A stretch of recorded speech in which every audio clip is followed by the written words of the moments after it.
Chapter 245. When school reopened, it was normal for new classmates to gather together for a meal. When Jiang Qin and Yuan Lin had just entered middle school, Yuan Lin, the rich little girl, took 6 girls in her dormitory to eat at Pizza Hut. A meal that cost a few hundred yuan was really not a negligible amount of money for a middle school student. According to the relationship between the teacher and the teacher, the relationship between Jiang Qin, Yuan Lin, Huang Yida, and Guanyu was closer than that of their former classmates, because the 4 of them were disciples of teacher Mao Xianping. They were not only classmates but also fellow apprentices. In the future, they should help and take care of each other when they entered society. One must know that in the current entertainment circle, the proportion of students who graduated from the 2 famous schools, Shang-Ing and China Film, was extremely high. They hugged each other, and there were many small circles in the big circle. It was easy to become popular by helping each other and hyping each other. Guanyu was the senior apprentice brother, so he naturally had the responsibility and obligation to organize the meal. Moreover, he was very good at talking, and he even brought up teacher Mao Xianping. If Jiang Qin and Yuan Lin still refused at this time, it was really unreasonable and inexplicable. Jiang Qin and Yuan Lin looked at each other, and Jiang Qin said with a smile, "Okay. This should be done. My treat. What do you want to eat, little sister?" Huang Yida put on a cool face, and his forthright manner when he spoke was very likable. "It doesn't matter what we eat," Jiang Qin said with a smile. "However, we have to invite teacher Mao. Just now, senior apprentice brother Guo said that this is our first gathering. If we don't invite teacher Mao to such a meaningful gathering, how sad will he be? Invite the teacher." Guanyu and Huang Yida had a look of rejection. Who would want to eat with the teacher? "Yes, we like to eat with the teacher," Yuan Lin said happily. The eyes of the 2 girls became bright. The teacher they liked to eat with was called Fang Yan. "I'll make the call." After Jiang Qin said that, he took out his phone from his pocket and dialed Mao Xianping's number. Mao Xianping had just separated from his students. He was a little surprised to receive a call from Jiang Qin. Jiang Qin and Yuan Lin were recommended by Xiachen. He valued Xiachen a lot, and he valued Jiang Qin and Yuan Lin as well. After listening to Jiang Qin's words, Mao Xianping smiled and thanked him, but he still refused the students' invitation to dinner. He was a very famous musician in the country and had endless social engagements every day. Tonight's dinner had been arranged a week ago. After hanging up the phone, Jiang Qin put his mobile phone into his small bag. He looked at Guanyu and said, "Senior brother Guo, teacher Mao has no time tonight. Ask us out next time. Then let's eat first." Guanyu looked regretful, but he was overjoyed in his heart. "That's not good," said Jiang Qin. "Since teacher Mao said next time, let's wait until next time. Yuan Lin and I are going to meet a friend." Yes. We made an appointment in advance." Yuan Lin nodded repeatedly. "Senior brothers, I'm sorry." The 2 girls jumped away. Guanyu and Huang Yida stood in the same place and looked at their backs in a daze. "What a smart little girl," Guanyu said with a smile. "She's young, but she has a lot of ideas. She refused us and left us speechless. This is treating us like wolves." Huang Yida said with a bad face, "Teacher Mao doesn't have time, but they don't have time? Teacher Mao isn't here, and they don't even have the guts to have a meal with us?" Guanyu looked at Huang Xianping with a smile and said, "Are you a wolf? What about you?" Huang Yida asked. "The revolution has not yet succeeded. Comrades still need to work hard." The 2 waved their hands and walked in opposite directions, one on the left and one on the right. Dead leaves fell, and a thick layer of leaves piled up on the ground. Not knowing whether the cleaners were too lazy or deliberately adding a touch of romance to the autumn, no one swept the leaves into the trash can. Therefore, the campus couples held hands and stepped on the leaves, making clicking sounds. Every step made people feel happy and joyful. The naughty girl ran on the leaves, and with a kick of her toes, countless leaves flew all over the sky. Jiang Qin also liked to kick the leaves. Every step she took, she stepped deeply, and then kicked the leaves in front of her toes out. It was as if she wanted to kick out the troubles in her heart. You don't like them? Yuan Lin took Jiang Qin's hand and walked quietly on her right side. What? Jiang Qin was thinking about her own thoughts and didn't hear her friend's words clearly. Yuan Lin was a little angry and raised her voice and said, I asked you if you don't like Guanyu and Huang Yida. Jiang Qin thought about it and said, It's not that I don't like them, but it's not that I like them. You probably don't like them? Otherwise, why did people say that you refused to have a meal with your classmates? Yuan Lin, you didn't notice that when you were playing the zither, Huang Yida looked at you with a strange look. I noticed it too. When you were playing the zither, Guanyu looked at you with a strange look. It was as if he blinked his eyelashes, and there would be tenderness and honey falling out. I thought I was the only one who had such a feeling. It turned out that you also had. Jiang Qin looked at Yuan Lin and said, We are still young, don't think about love. Since we chose to learn classical instruments, since teacher Fang Yan and sister Xia Tian have such high expectations for us, then we must do our best and not let them down. Yuan Lin sneered and said, Teacher Fang Yan doesn't have any expectations for us. He said that if we can't hold on, we can pack up and come back at any time. It's not necessary to become a musician. But Sister Xia Tian has great expectations for us. She is still learning the zither, and she works harder than us. If the object of love is Fang Yan, you won't say that you are too young to fall in love, right? You damn girl, I'll tear your mouth. Jiang Qin angrily rushed towards Yuan Lin. The two girls played in the leaves for a while, and then walked side by side again, panting. It's strange, Jiang Qin said. When I was at school, I always felt that those boys were too naive and not as mature as teacher Fang Yan.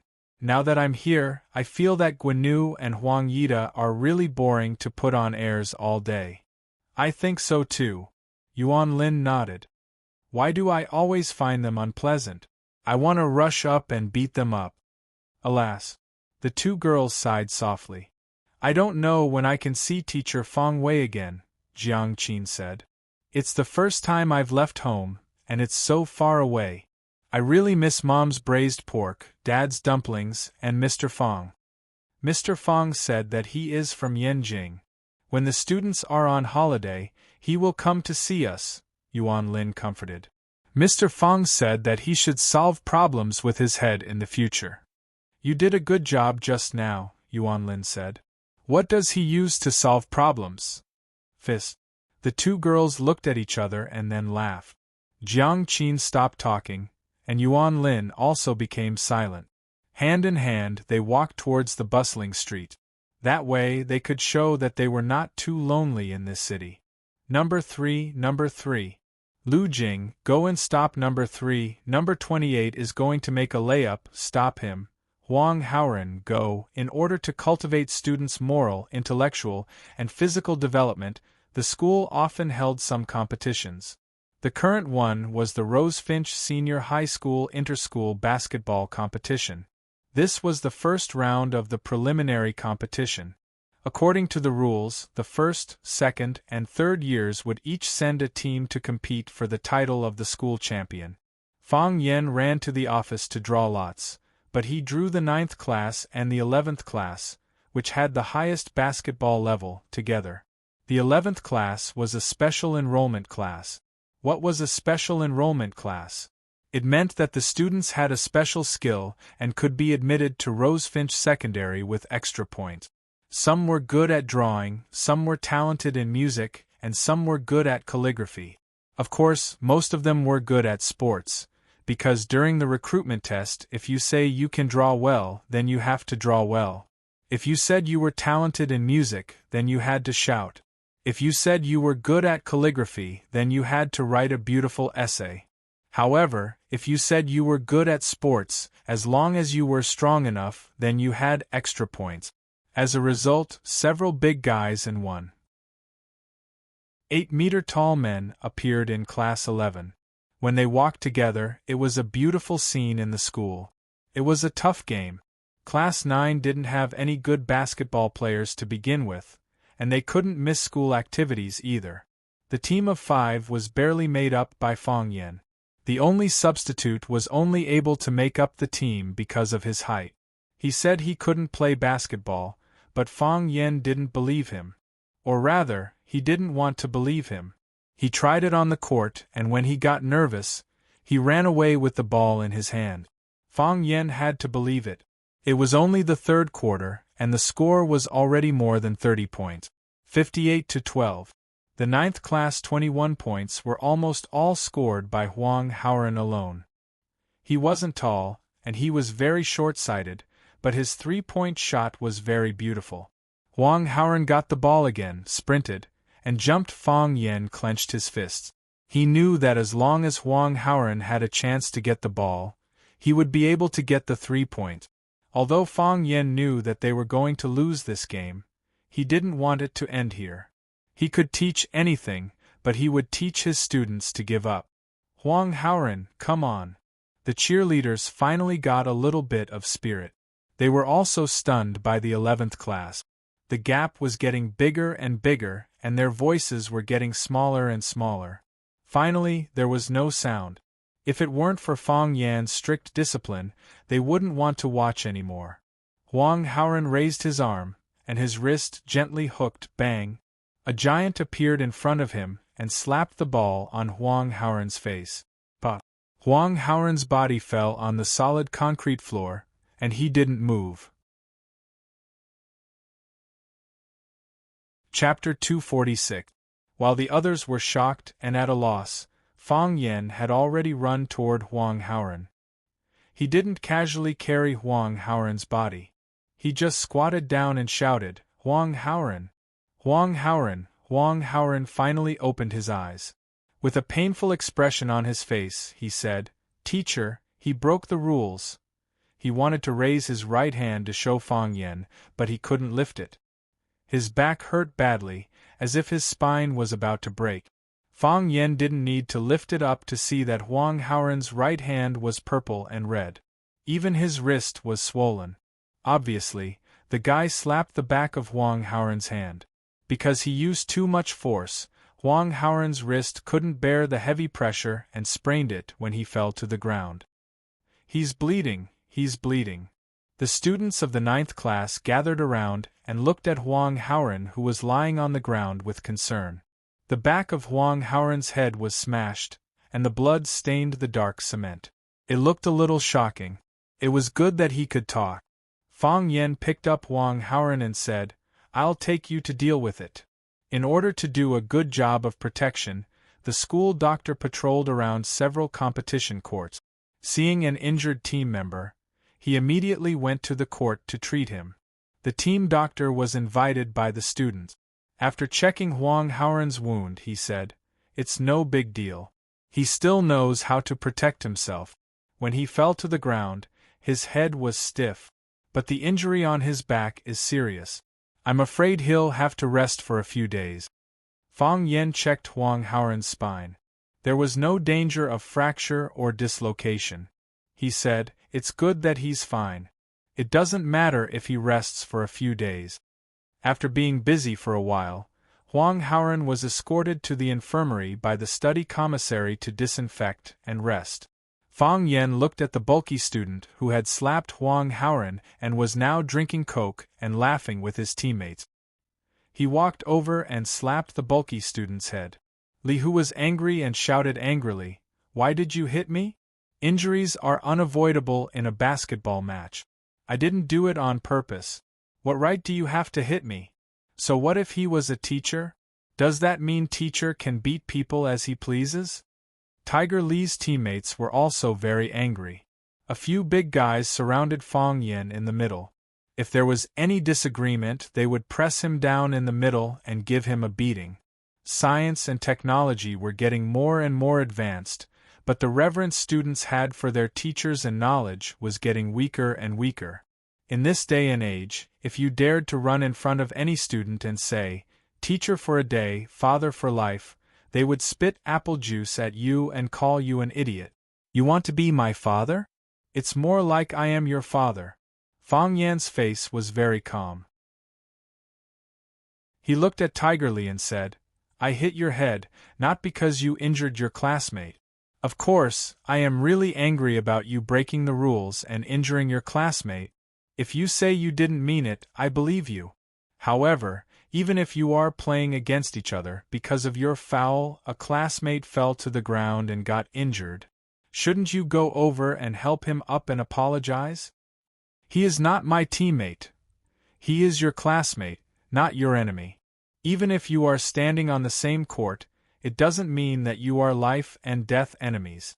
Because of your foul, a classmate is lying on the ground bleeding. You are drinking Coke and joking with your classmate.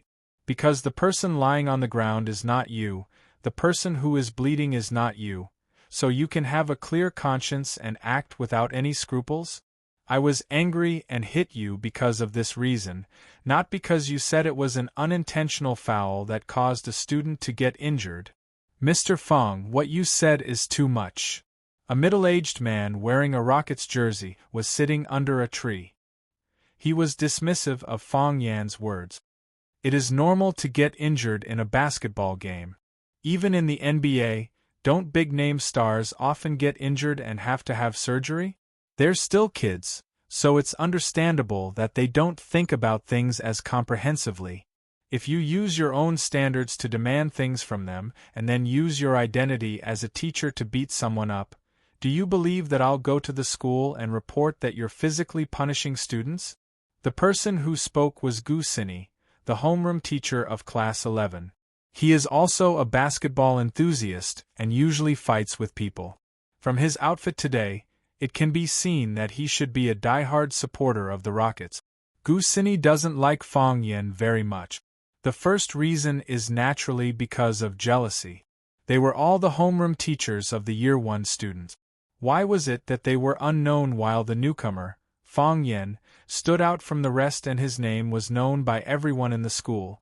Moreover, the school leaders asked Fang Yan to give a lecture to the first-year students. This is undoubtedly a slap in the face of all the first-year teachers. In the eyes of the school leaders, he is far better than the teachers.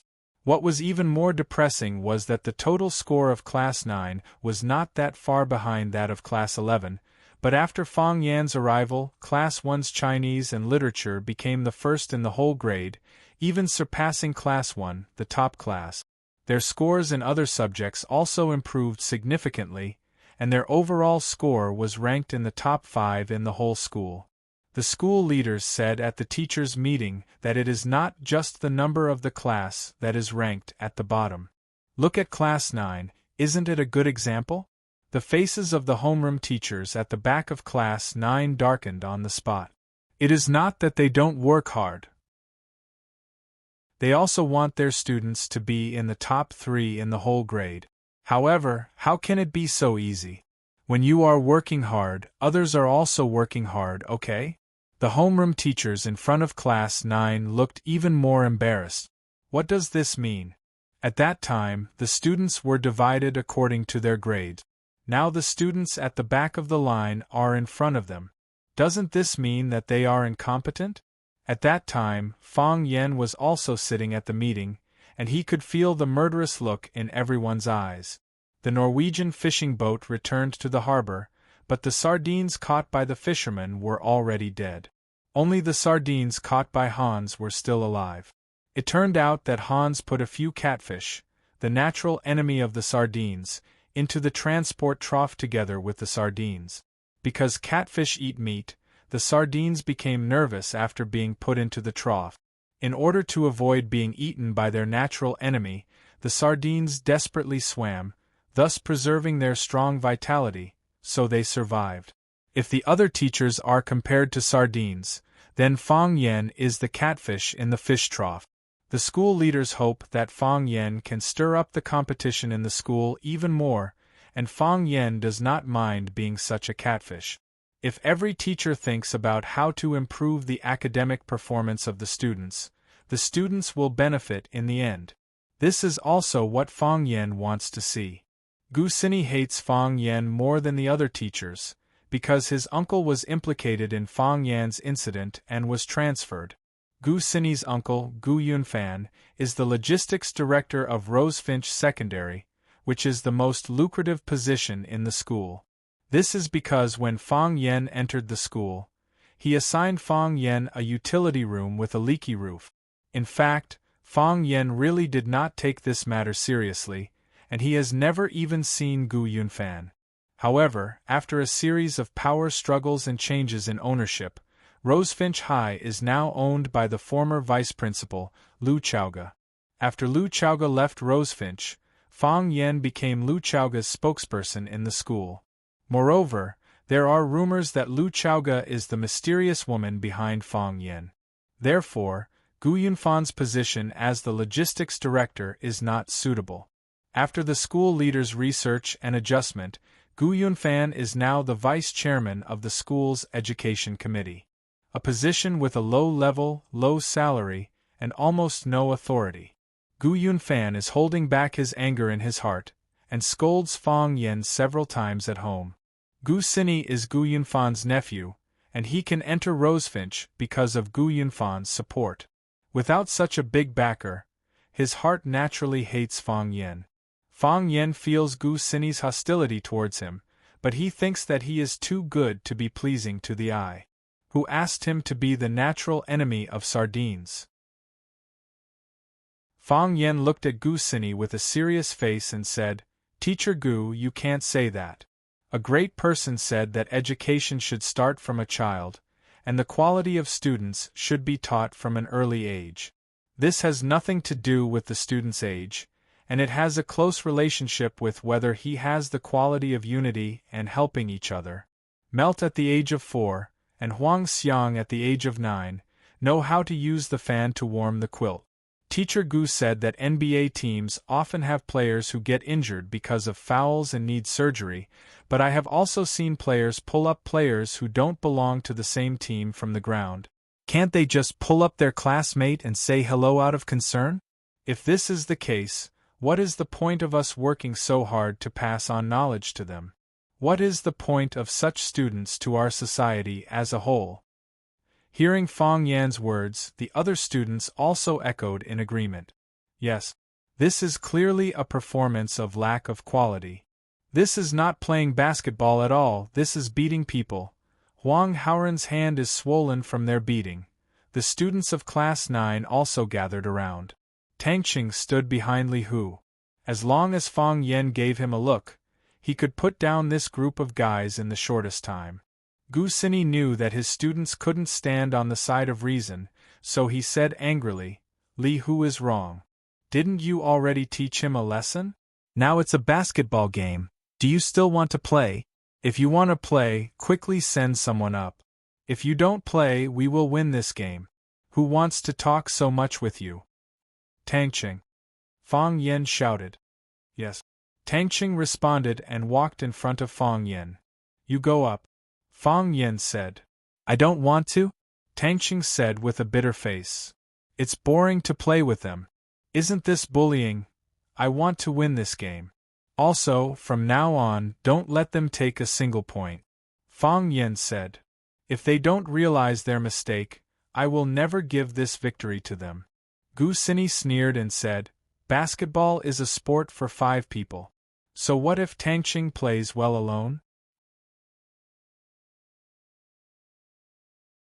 Chapter 247. Tang Qing made a three-pointer from the distance. Swish. The ball went in. Tang Qing dribbled the ball past people. He passed 1, 2, 3, 4, 5. Whoosh. The ball went in. Tang Qing jumped up and dunked. 2 people jumped up from the left and right sides to intercept. Li Hu roared, "Don't even think about it." He jumped up from the front and used his strong body to hit Tang Qing. Clang. The ball went into the basket fiercely. Li Hu's body was knocked to the ground. Puff. Until this time, Tang Qing's body landed lightly on the ground. He flipped his hair back in a carefree and unrestrained manner, not even a drop of sweat falling down. This made Tang Qing feel a little regretful. If he shook his hair to shake off a few drops of sweat, the effect would be better. Of course, for him, this was enough. Tang Cheng! Tang Cheng! Tang Cheng! The cheers of the students almost overturned the court. Tang Cheng's name resounded throughout the campus. There were also countless students rushing towards the court. Of course, most of them were girls. Tang Cheng was originally Rosefinch's most handsome boy, but he was usually low-key. He rarely showed his talent in any aspect. Today, under the pressure of Fang Yan, he ran to play basketball. Then, the girl's blood and passion were instantly ignited. Handsome facial features, strong body, extreme speed when running, elegance when dribbling the ball, dominance when doing a slam dunk. God, how could there be such a handsome boy? They fainted. The girls felt that they had difficulty breathing and lost all their strength. Tang Cheng was originally unwilling to play. As a warrior who practiced internal martial arts, he felt that playing basketball with these guys was bullying. This was also the reason why he was absent from this game. Before, Fang Yan did not think of letting Tang Cheng play because Tang Cheng would lose his competitive spirit when he played. He could win the whole game by himself. The existence of other teammates was meaningless. At that time, this competition would become his own game, and it would be quite boring for the others to play. However, after Huang Haoren got injured, Fang Yan decided to teach those who didn't know how to respect others a lesson.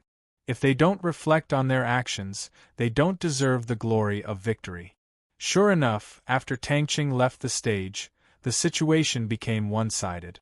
Li Hu fell to the concrete floor under the blue net. The basketball fell from the blue net and landed heavily on his body. Li Hu gasped for air, feeling his heart beating fiercely. He looked at Tang Cheng with fear in his eyes. It was too terrifying. It was too terrifying. He couldn't stop him if he wanted to, couldn't catch up to him if he wanted to, couldn't jump high if he wanted to, and couldn't win if he wanted to. This was the first time he felt so powerless on the court. They were like a group of children, and Tang Cheng was like a giant among a group of children. Although they looked stronger and taller than Tang Cheng, they were not on the same level as Tang Cheng. Tang Cheng alone was enough. Tang Cheng did it alone. This was the thought of everyone in the stadium. When the ball was in their hands, Tang Cheng sprinted and the ball was in his hands. Then he ran quickly and left them in the dust. Finally, he scored successfully. When the ball was in Tang Cheng's hands, Tang Cheng ran quickly.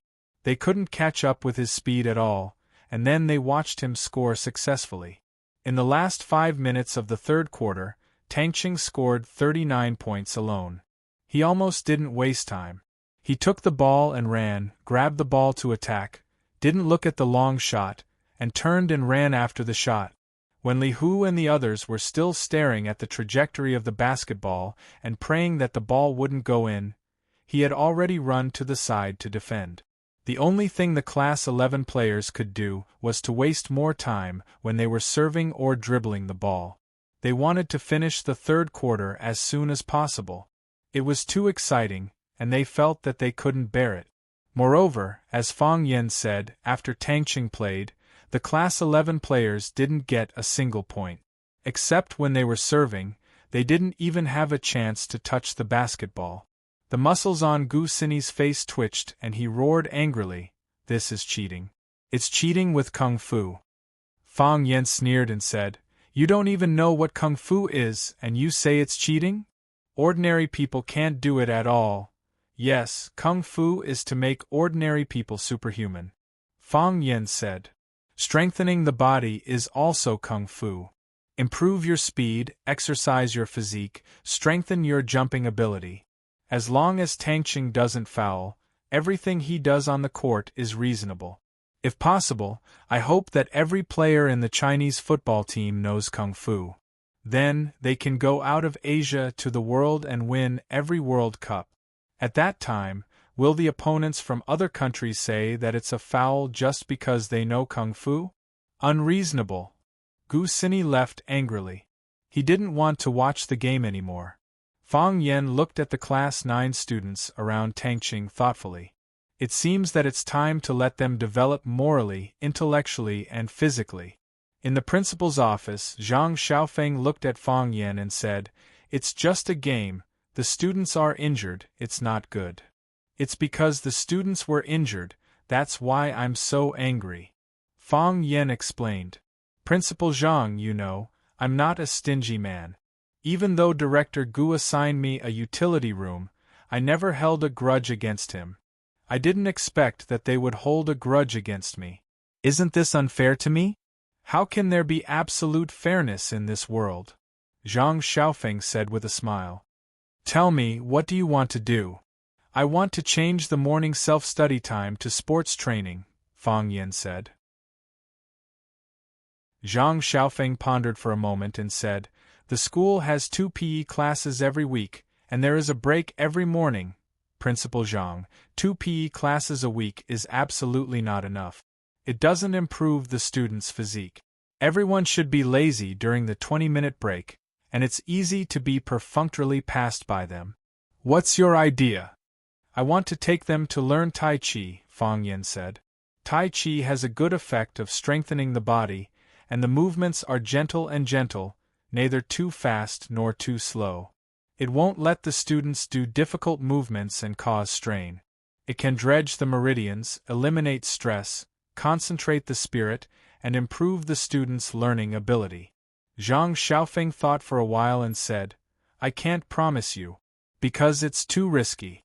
Even if I'm the principal of the school, I don't have the right to change the students' learning subjects at will. However, you can try it in Class 9. If the effect is really obvious, we will report it to the leader and promote it to the whole school." "Thank you, Principal Zhang," Fang Yan said. This was the purpose of his coming. He didn't think about implementing it to the whole school at once. There was always a gradual process of doing things. After Fang Yan left, Zhang Xiaofeng sat on the chair and thought for a while. He called the secretary in and said, "Please invite the vice principals to my office to discuss the job transfer of Comrade Gu Yunfan."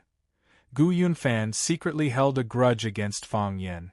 Gu Sini, because he didn't like Fang Yan, actually took the initiative to provoke the students of the 2 classes. This made Zhang Xiaofeng very dissatisfied.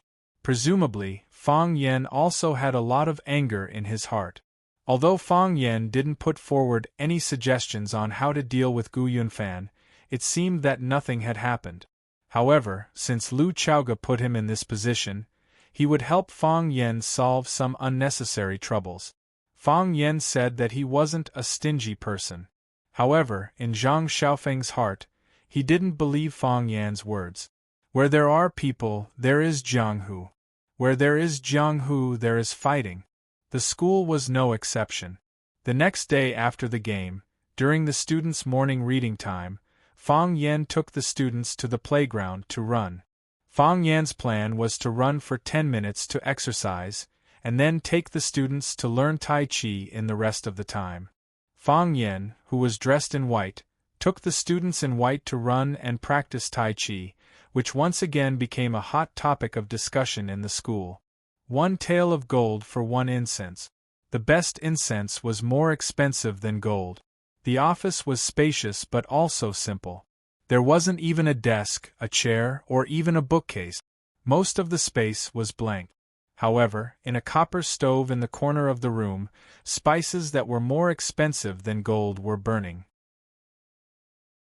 A graceful and beautiful young woman was lying on a chair, casually flipping through a fashion magazine. The office door was pushed open, and a woman in black walked in with her head held high. She didn't say a word and just handed over the folder that she had prepared in her hand. The young woman took the folder and glanced at it. She said indifferently, "No matter how cunning a fox is, it can't hide the stench on its body. Give the kid a copy of the folder." The woman in black was stunned and said, "They dared to make a move on Mississippi, don't we need to directly eliminate them?" The woman closed the magazine in her hand and put it on the table in front of her. She said, "Aren't we already doing this? But, he's only one person. If he can't even do this kind of thing well, what right does he have to bear my daughter's love?" the young woman asked. Etion has never been wronged like this before, never. If he were to take revenge, Etion would probably be happier, right? What woman doesn't want the man she likes to kill the demon that imprisoned her? I understand. The woman in black responded and left with the folder. The young woman stood up and stood in front of the floor-to-ceiling window. The light was bright and beautiful, and her temperament was otherworldly. However, her eyes were bitingly cold and fierce. She was very angry. Chapter 248. Are you saying that you and Chowga aren't in that kind of relationship? Grandma looked disappointed. She had only taken 2 bites of the porridge in her bowl, and she had already lost her appetite. Putting down her bowl and chopsticks, she looked at Fang Yen eagerly, waiting for him to explain. No. Fang Yen shook his head. He was having a good time himself. He used to be afraid that his grandpa would pull him into the study to test him on strange knowledge and talk about principles that he would never understand. After Fang Yen became a teacher himself, he no longer had to worry about that. Grandpa would still test him on some obscure knowledge and talk about principles that would never go out of style. However, he no longer had any feelings of rejection or fear. If he could answer the questions, he would answer them properly. If he couldn't, he would humbly ask Grandpa for advice. He no longer hated the principles that he had disdained before, and he could even chew on some of them. Fang Yen reflected on the question carefully and tried to find the answer. The answer he came up with surprised even himself. He had grown up. In the past, when he faced his grandfather, he avoided it with the mentality of a child of the younger generation. Every kid was afraid of their elders.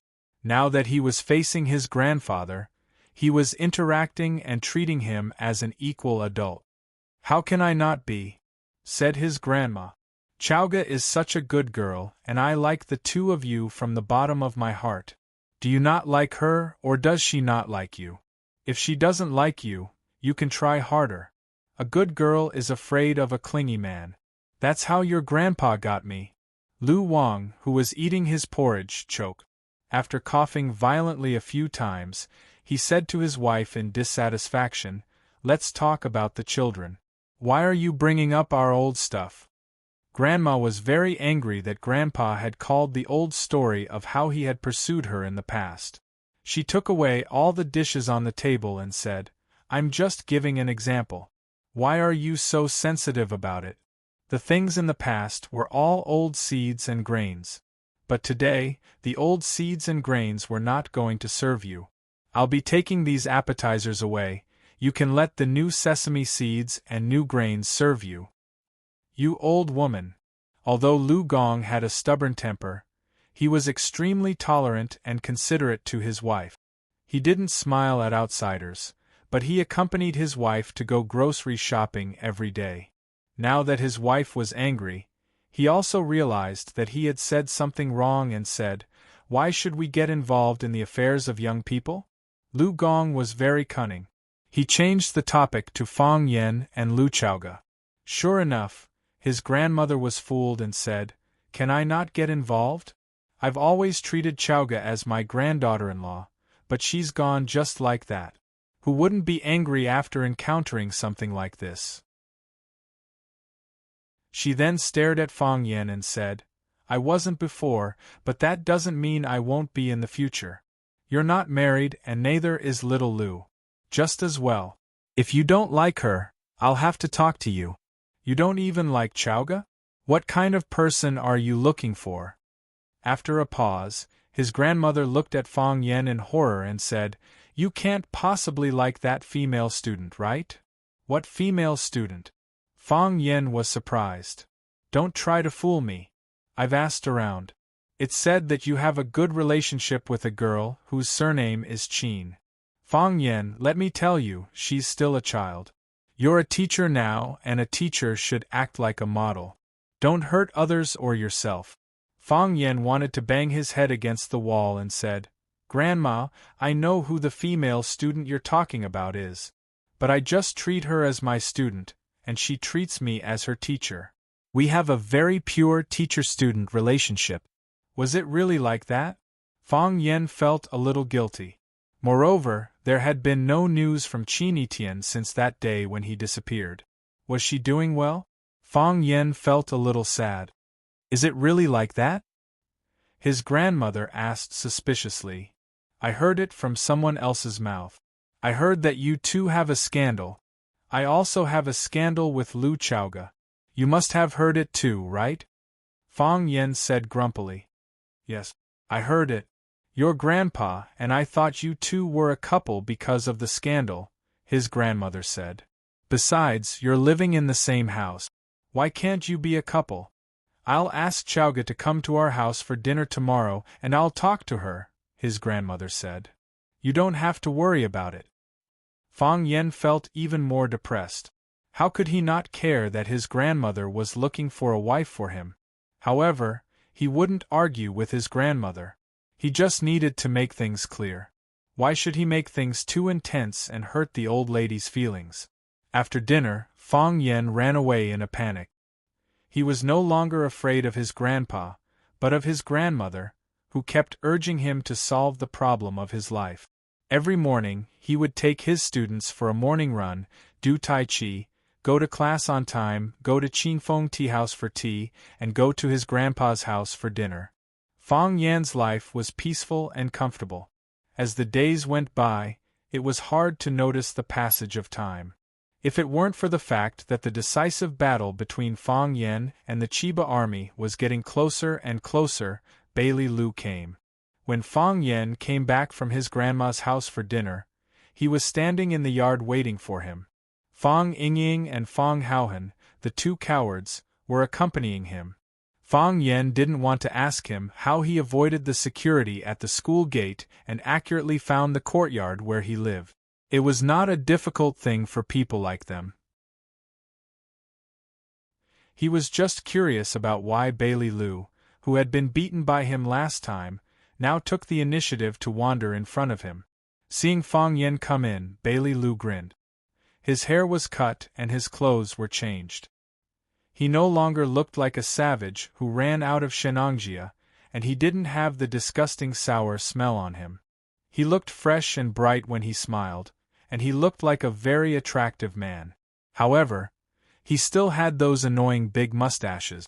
Bailey Lu saw Fang Yan come back and said, "You're finally back." Fang Yan looked him up and down and said, "You've cut your hair and changed your clothes.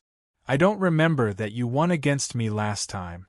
Going back on your word is not what people in Jianghu do, right?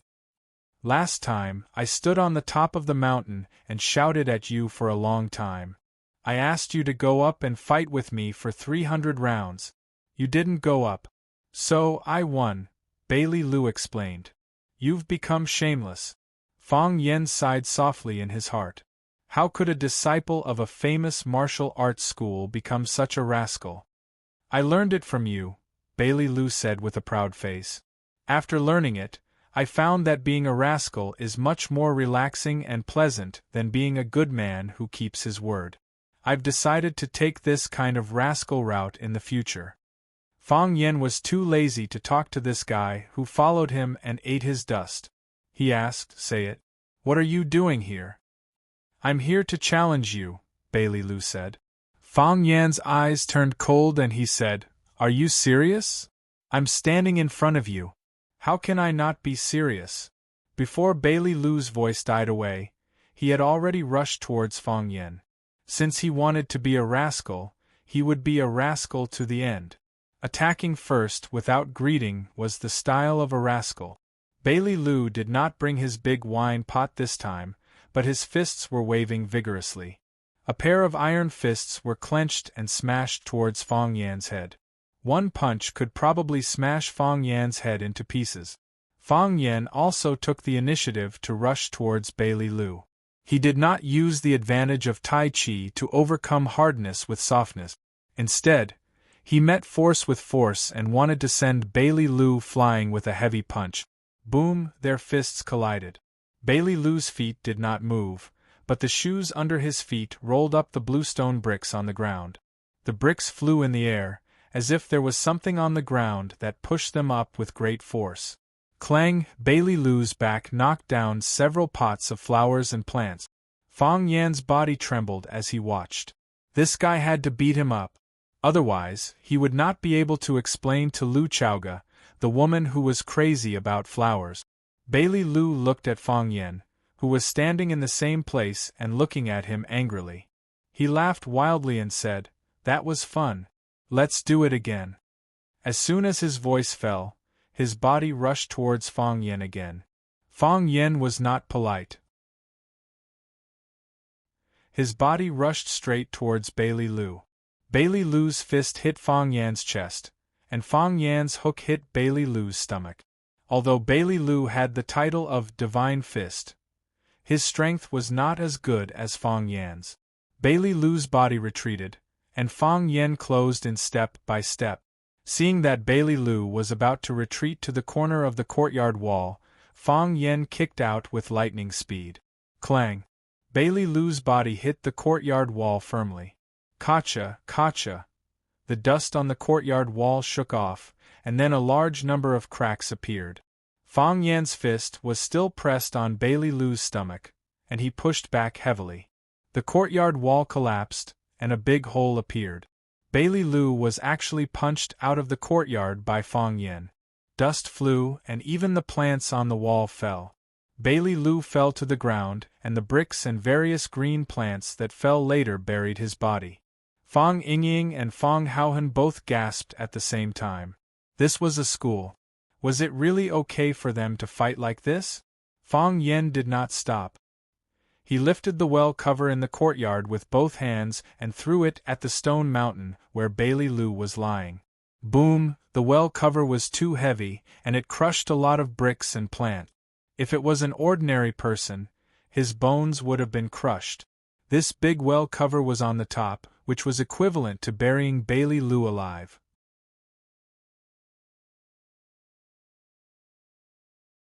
Chapter 249. The pile of stones was silent, as if Bailey Lu had been killed by the heavy manhole cover. However, Fang Yan was still vigilant. Even Fang Yingying and Fang Haohan did not believe that Bailey Lu had been killed by Junior Marshal Uncle just like that. They stood behind Fang Yan and looked at the movement under the pile of stones from a distance. Boom! It was earth-shattering. The patio cover on the top suddenly bounced up and flew high into the sky with the whistling sound of the wind. The bricks that covered Bailey Lu's body also flew up, entangling and hitting each other. A huge body stood up straight from the ground.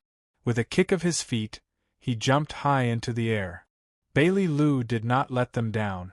He jumped very high and grabbed the patio cover that was about to fall from the highest point.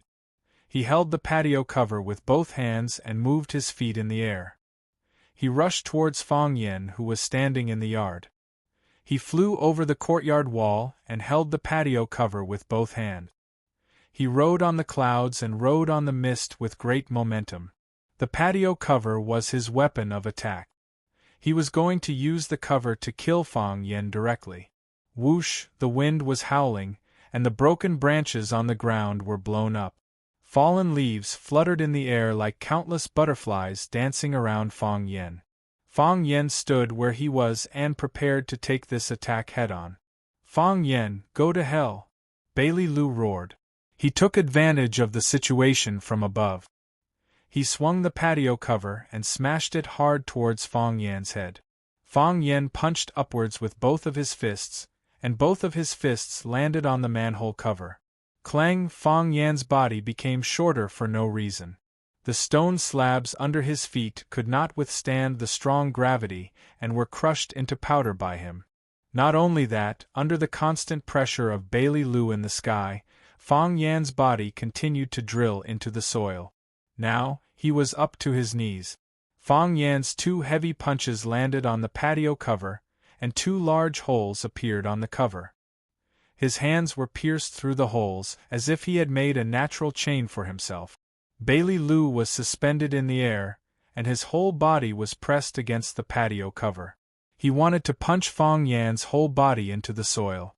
Exerting all his strength, he found it impossible to do so. Therefore, he swung his fist and smashed it against the patio cover. Fang Yen was a nail and his fist was a nail. He was going to hammer the nails into the soil with a hammer.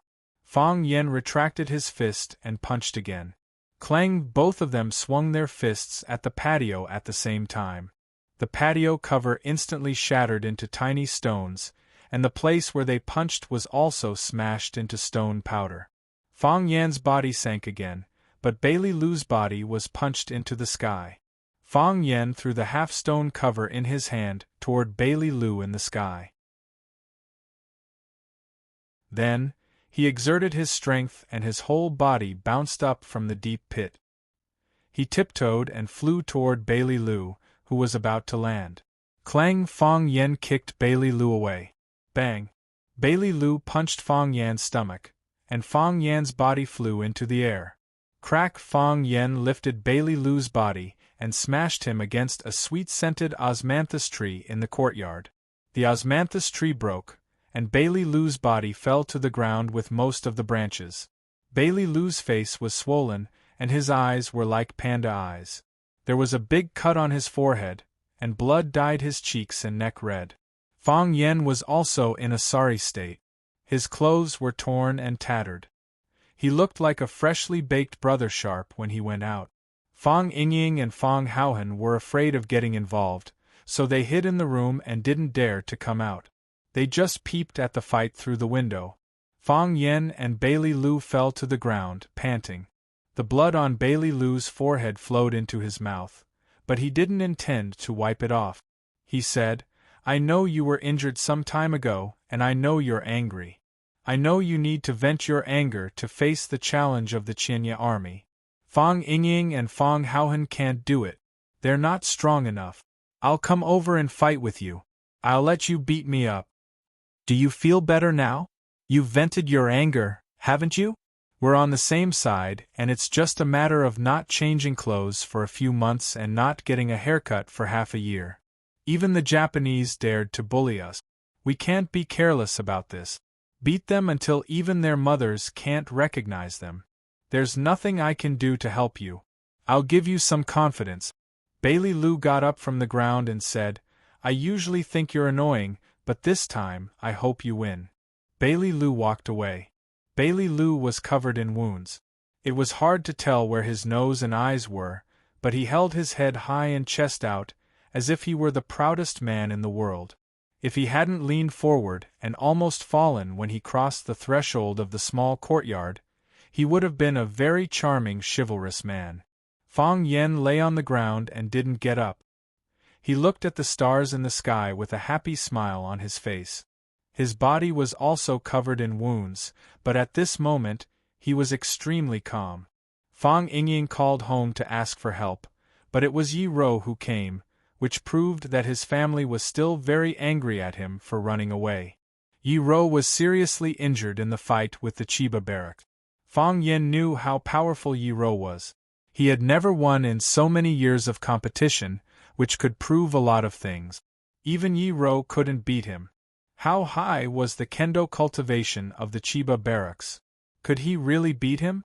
Zhang Yuan was attacked by the arsenal. Qin Tian's life was unknown, and he was shot and bleeding. They didn't give him any information about Qin Tian, but they sent him a document. They wanted to kill all the people in the document by himself. Fang Yen was very tired. He was also very scared. He was afraid of losing and death. He was also afraid that he would be laughed at because he couldn't beat the Chiba barracks if he lost and died. He was such a proud man. He wanted to escape and refuse. He wanted to hug the thigh of the Chiba barracks and say, "I have a good family and will soon have children. Can we not fight?" However, he couldn't do that. He could do that to Yi Ro, to Bailey Lu, to the old drunkard, to Tang Qing, to anyone in Huaxia, but he couldn't do that to the Chiba barracks. As Bailey Lu said, if they fought among themselves, it was just a matter of not changing clothes for a few months and not getting a haircut for half a year. However, if he lost to the Chiba barracks, then the reputation of all the men in the martial world of Huaxia would be tarnished. If he escaped, then all the men in Huaxia would be disgraced. Therefore, Fang Yen wouldn't give in at all. He not only wanted to win, but he wanted to win fair and square. He was going to fight with his life. He was going to gamble with his life. However, he was also very, very angry. The Chiba barracks, you bastard, you big turtle, you old monster, why did you come to me? Why didn't you choke to death when you drank water? Why didn't you eat too much? Why didn't you walk to death? Why didn't you cut off your head when you practiced swordsmanship? Bailey Lu came at the right time and it was necessary. After this battle, he felt refreshed. Now he didn't care about his family's attitude or Qin Etienne's physical condition. No matter what, he had to complete the task given by the Qin family. There was only one thought in his mind: to defeat the Chiba barracks. Fang Yingying and Fang Haohan finally came out. When they saw the big hole in the courtyard wall, both of them showed expressions of lingering fear. This made Fang Yen very regretful. Why did he give them the words, heroes, as their names? It was such a good word, but it had been ruined by these two cowards. Junior Marshal Uncle was lying on the ground, and they didn't dare to stand. Fang Yingying was lying on the left side of Fang Yen, and Fang Haohan was lying on the right side of Fang Yen. Fang Yingying said, Bailey Lu is a good person, but his character is a little bad. Bailey Lu said that Fang Yingying and Fang Haohan were not good enough, because they were not strong enough. This sentence offended both Fang Yingying and Fang Haohan. They decided that they would never play with a guy like Bailey Lu, who spoke ill of others in front of others. Actually, Fang Yingxiong and I also thought of sending ourselves up to be beaten up by little Uncle Master. However, we were afraid that we wouldn't be able to appease little Uncle Master's anger after being beaten up. Heroes, heroes. Fang Yen looked at the brightest star in the sky and said, Tell me honestly, do you think I can defeat the Chiba barracks? Fang Yingying said without thinking, Of course. In my heart, Junior Marshal Uncle is invincible. Not to mention the Chiba barracks. Even if the father of the Chiba barracks came, he would be killed by Junior Marshal Uncle with one slap. I know. You mean that I can only beat the father of the Chiba barracks, right? Fang Yen asked. You had to listen to the words of Fang Yingying and Fang Haohan skillfully. Otherwise, you wouldn't understand what they meant at all. Fang Yingying touched his nose awkwardly and said, Anyway, I think Junior Marshal Uncle must win. I think so too, Fang Haohan echoed. Fang Yen sighed softly and said, You don't think that I can beat the Chiba barracks? Otherwise, why would you go and use that kind of trick on him? I am your Junior Marshal Uncle, so you have to stand on my side and cheer me up. Yi Ro thinks that I can't beat the Chiba barracks, so she came. Bailey Lu also thinks that I can't beat the Chiba barracks, so he came. My parents, Grandpa, and the old drunkard all think that I can't beat the Chiba barracks, so they didn't say anything. Everyone thinks that I can't beat the Chiba barracks, but no one stopped me from fighting him. They don't want me to die, but they can only watch me die.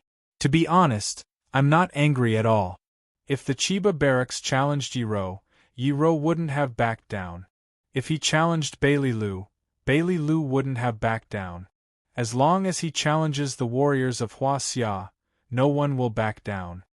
Martial arts are in the East, and the martial soul is in Huaxia. This is not stupidity, but pride from the depths of our bones. Yes, we are so proud.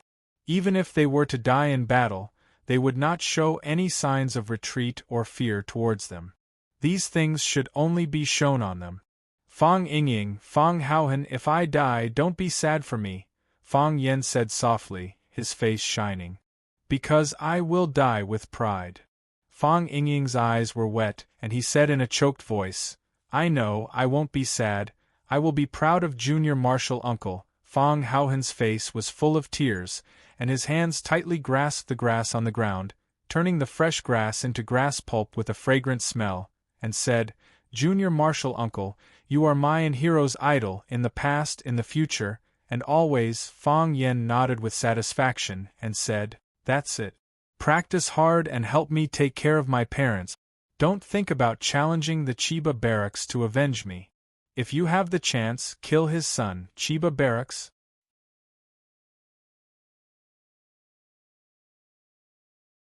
Chapter 250. Death is like a lamp going out. This saying is wrong. A lamp could be lit again if it was extinguished, but if a person died and was lit, they would become a jar of bone ash. Therefore, Fang Yen cherished his life very much. Whoever wanted him dead, he would make them die a horrible death. Since there was no way out, then he would move forward with a fearless attitude. Fang Yen knew that if he died, he would definitely die. Yi Gentle would immediately challenge the Chiba military, then Bailey Liu, or Madman Bai from the Bai family, Ho Zhendong, or anyone else. It would be fine if the Chiba military lost, but if they won, they wouldn't be able to return to Japan alive. Although he was unlucky, the fate of the Chiba military division was even more miserable. After understanding this, Fang Yen became happy again. With the knot in his heart resolved, Fang Yen became the normal Fang Yen again. Fang Yen was knowledgeable, witty, and incisive. Plus, he knew how to motivate his students. In his class, there was endless laughter and cheerful chatter. All of the students liked Fang Yan's classes. Even the language teachers who attended his classes a few times had to admit that Fang Yen was indeed a very good teacher. Fang Yen tried not to look at the back row of the classroom because there was an empty seat there that was very eye-catching. The weather was getting colder and colder, and the students had all changed into winter clothes. In another 2 months it would be winter vacation, and Fang Yen was about to end his first semester of classes. When the bell rang, the students went out to exercise. After taking a sip of tea, Fang Yen walked to the back of the classroom and sat down beside Chiba Kaori. Chiba Kaori had a sweet appearance and a gentle personality. She wore the custom-made rosefinch uniform, which was very lethal. Although Chiba Kaoru had not been here for long, she was rather popular in school. Some people said that she was the second most beautiful girl in Rosefinch High School. Except for Qin Tian, no one was more beautiful than her. Some people thought that she was even prettier than Qin Tian, because Qin Tian's aura was so strong that they didn't dare to approach him. However, Chiba Kaori was more like an ordinary person. At the very least, they wouldn't feel pressured or nervous when talking to her, and they even dared to joke around with her. Who would dare to joke around with Qin Tian? Fang Yen took Chiba Kaoru's beautifully packaged Chinese textbook and asked, "Is there anything you don't understand?" "There are many things I don't understand." Chiba Kaori shook her head. The main problem was the language barrier and the cultural differences between countries. Of course, after I understood the meaning of that paragraph, all the problems would be easily solved. It'll just take a little more time. Because you came from Japan, you have to learn more things and put in more effort. Fang Yen said in a calm and gentle voice, like a teacher discussing learning problems with his students. Of course, that was the truth. I know that your real hobby is the tea ceremony, and you put most of your energy into it. This isn't a bad thing. On the contrary, I hope that there will be more students like you in our class. Only when you love something to the bone will you be willing to sacrifice your most precious time and unfathomable sincerity for it. Only then can you become the most outstanding talent in this field. Become the king. If you just want to improve your tea ceremony skills, you only need to learn from Qin Tian or other tea ceremony experts. You don't need to waste time learning Chinese, mathematics, and Huaxia's politics and history that you're not interested in at all. I've seen your papers, and I can tell from your handwriting that you hate them. But you did it. You don't just want to learn the tea ceremony, you also want to solve a question in your heart.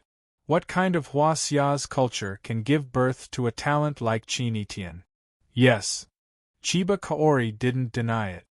Teacher, I have to go back to Japan eventually. When I return, I will become a tea ceremony master and a teacher. I will explain to them the long history of Huaxia's tea ceremony culture, as well as historical allusions that I'm not interested in, and what we should learn and comprehend from them. Not only do I want to improve their skills, but I also need to enrich their brains. I'll never forget the scene when I had a tea competition with Chinitian. She came over in a domineering manner and gave me her rootless water without hesitation. She wasn't afraid of losing to me, and she never thought about losing to me. I was stuck in a dead end and couldn't get out. I always thought that her tea ceremony cultivation was higher than mine, and her skills were better than mine. Later, I realized that she was more confident than me. That kind of confidence came from her beautiful appearance, from her noble temperament and huge aura, and even more so from her knowledge and cultivation. This was truly invincible. She's been nurtured by 5,000 years of culture. How can I defeat such an opponent? Fang Yan's eyes lit up. He knocked on the table with his finger and said with a smile, "Congratulations, Chiba Kaori." "Thank you," Chiba Kaori said with a smile. "Mr. Fang, you're a proud person. You're not afraid that I'll take away your knowledge and culture. Every expression and every action of yours is telling me, we're no match for you. It's infuriating and exasperating. Chiba Kaori, you don't understand. We have 5,000 years of cultural accumulation. We have fertile land that extends as far as the eye can see. We have 3 billion people with great talents. I'm just a small pearl among them, but we have many more seeds that people are looking forward to. They're taking root, sprouting, and will soon grow into towering trees. You can take away my knowledge, but you can't take away all of Huaxia's knowledge. You can take away the culture that you can see with your naked eyes, but you can't take away the culture that flows in our bones and blood." Fang Yan said proudly. "This is Huaxia's soul. As long as this soul exists, Huaxia will always be able to stand among the world's most powerful countries. We're not afraid of the wind, the rain, or the storm. As long as we're given a bit of soil and a bit of opportunity, we can take root and sprout into the most beautiful flower. Look around you. Look at your feet. Isn't that the truth?" Chiba Kaori's expression dimmed, but she quickly regained her composure. She looked at Fang Yan with a burning gaze and asked, "Mr. Fang, you just said that only when you love something in your bones can you disregard everything for it. Do you love martial arts?" "Yes," Fang Yan said with absolute certainty. "For a long time, I hated it. I even wanted to abandon it and distance myself from it. However, because I'm a woman, I had no choice but to approach it and understand it. However, recently I suddenly understood that I love it. I love it beyond redemption. It's because I care too much that I have higher expectations of myself. Rather than others being disappointed in me, it's more like I'm disappointed in myself. Since the moment I was born, it's been a part of my body. This is my destiny and also my luck." Whoosh, whoosh, whoosh. Chibahamu was still practicing his sword thrust. Day after day, month after month. It started at sunrise and ended at moonset.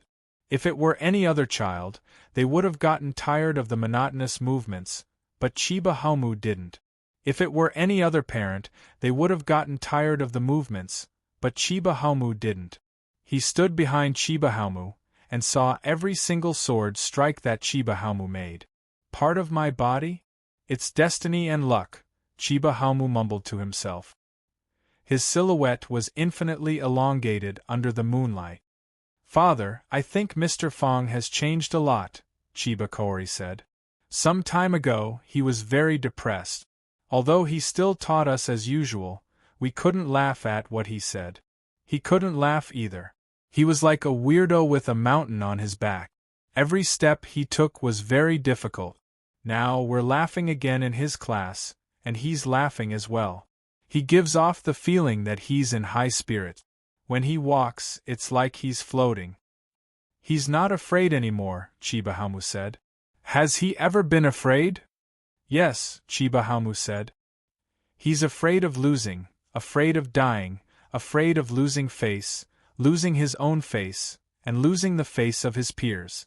Everyone is afraid, including me." "How could father lose?" Chiba Kaori asked in surprise.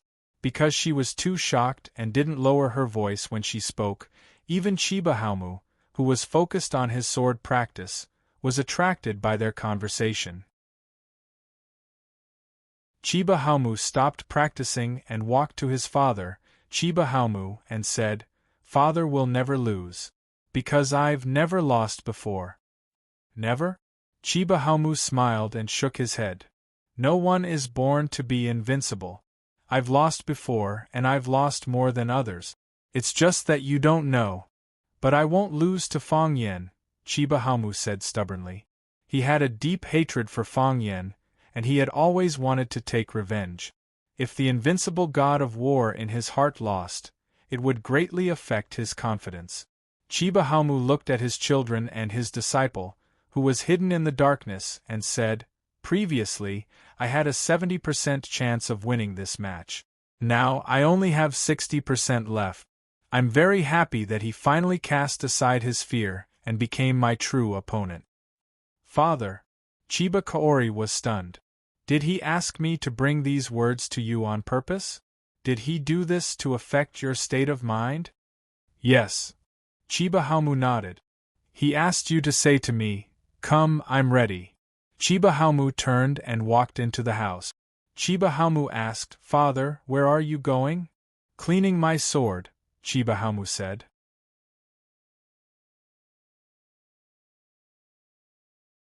Chapter 251. Without a 100% victory, if Fang Yen wasn't on guard, Fang Yingying could knock him down and make him kneel. Confidence, martial arts, physical condition, environmental impact, desire for victory, and even changes in the weather could all affect the outcome of a match. Since ancient times, there had been many examples of big shots being played to death by small shot.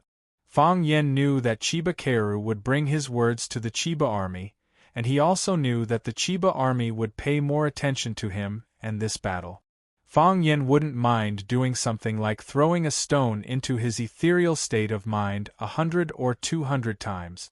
Chaoyan technology had been officially established, and Lu Chaoga was recruiting people everywhere, ready to put the new company on the right track as soon as possible.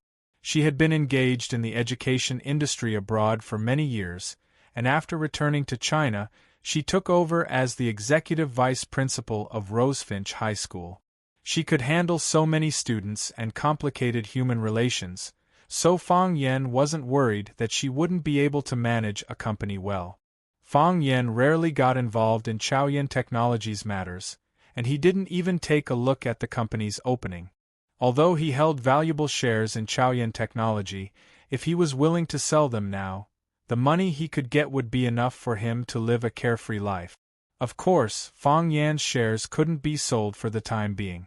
Moreover, even if he sold them in the future, he could only sell them to Lu Chaoga or the Tianfang Biological Group, controlled by the Qin family. Chaoyan Technology, which had the Rubik's Cube technology, couldn't let too many people in, and they couldn't let unfamiliar people in. Otherwise, there would be a thrilling office struggle. Lu Chaoga had just brought the Rubik's Cube out from Longtu Group, and it was impossible for her new company to become a new battlefield. However, there were some things that Fang Yen couldn't ignore. It was Fang Yan's first time coming to Chaoyan Technology. According to the address Lu Chaoga provided, he found this not very beautiful but heavily guarded compound. The large stone at the entrance was engraved with the words, Chaoyan Technology in gold. Other than that, there was no sign. The big stone was also covered by branches, and the whole company looked very low-key. After registering and verifying his ID at the security booth, Fang Yen was led by a middle-aged woman to a small building in the courtyard. There were many guards in the small building. Not only were there many black-robed men patrolling around, but there were also countless cameras in the open and in the dark. Fang Yen sighed softly. It was quite stressful to work in such an environment. However, he also knew that the Rubik's Cube technology was of great importance. Everyone wanted it. If they couldn't do it in the open, they would snatch it in the dark. For the benefits that would make people jealous, they would do anything. He took the elevator to the 5th floor of the small building. Lu Chaoga was waiting in the office. The middle-aged woman left quietly, closing the door behind her. Lu Chaoga looked at Fang Yen and said, "Follow me." She turned a globe on the desk, and the bookcase behind the desk immediately opened to both sides. An iron door appeared in front of Fang Yen. Lu Chaoga opened the iron door and went in first. Fang Yen also stood in. There was a row of Arabic numerals on the wall, but Lu Chaoga pressed the letter P at the top. So, the bookcase closed automatically, the iron door closed in the middle, and the elevator began to slowly descend. Seeing Fang Yan's puzzled eyes, Lu Chaoga explained, "Those Arabic numerals are all traps. Whether you press 1 or 9, they will automatically alarm. Only P can reach the research room." "What is this place?" Fang Yen asked. The setup was a bit old and didn't seem to be new. In such a short time, it was difficult for Lu Chaoga to build such an extremely safe research room. This yard originally belonged to Huaqing University of Aeronautics and Astronautics. They built such a research room next to the school to study the latest aircraft parts. Later, when the University of Aeronautics and Astronautics moved, they had a more advanced and more hidden laboratory, so they were ready to sell this property. I communicated with them and used the money to buy this courtyard. "Is it safe?" Fang Yen asked worriedly. If he were to use something that had been used by others, it would be easy for his secrets to be leaked. "I've changed all their previous designs," Lu Chaoga said. "These are all newly added by me. They needed to enter from the underground entrance, and I sealed the entrance with alloy. No one could open it, not even myself." "What about this elevator?" "The elevator was original. Only the previous director knew about it. I couldn't bear to remove the setup of the elevator, so I installed the most advanced scent detector from Tianfang Biological Group." "Scent detector?" Fang Yen looked at Lu Chaoga with a puzzled expression. "Everyone's body emits a unique scent. This scent is difficult to imitate and impossible to decipher. Moreover, the composition of this scent is quite complicated. The scent emitted when happy is different from when angry. Even if they kidnapped me, it would be useless. The computer recorded the scent on my body. Only when the scent was suitable would it send me to the place I wanted to go. If the scent wasn't right, then it would send you to a death row. The most important thing is that very few people know about the existence of this thing," Fang Yen said. "Yes." Lu Chaoga nodded. "Everyone will look for the location of the cameras and other secret devices. They have no idea that when the air conditioner is turned on, the scent on a person's body will be extracted and sent to be analyzed." Clang. As the two spoke, the elevator sent them to the mysterious underground. Fang Yen walked over and opened the iron gate. Lu Chaoga took the lead and led the way to a silver gate. His eyes swept over the electronic lock on the silver gate, and the silver gate immediately split into 2 crescent buds that opened to both sides. Only then did an advanced and busy underground research room appear in front of Fang Yen. More than a dozen researchers in white coats were sitting in front of computers, typing furiously on the keyboard. There were also some researchers walking around with thick folders in their arms.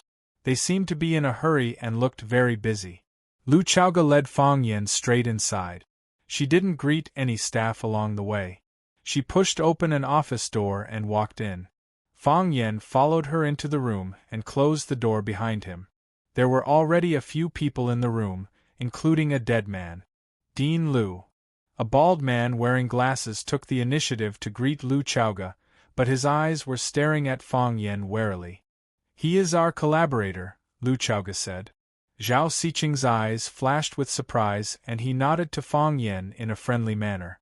Zhao Xiqing, Deputy Dean of the Research Institute. Lu Chaoga introduced Zhao Xiqing to Fang Yen. Fang Yen shook hands with Zhao Xiqing and looked at the dead man in a white coat lying on his office chair, as if he was fast asleep. He asked, "What's going on?" "He's dead," Zhao Xiqing said. "How did he die?" "I don't know." Zhao Xiqing shook his head. When we found him this morning, he was already dead. At first, we thought he was under too much pressure from work or some other physical illness. What about now?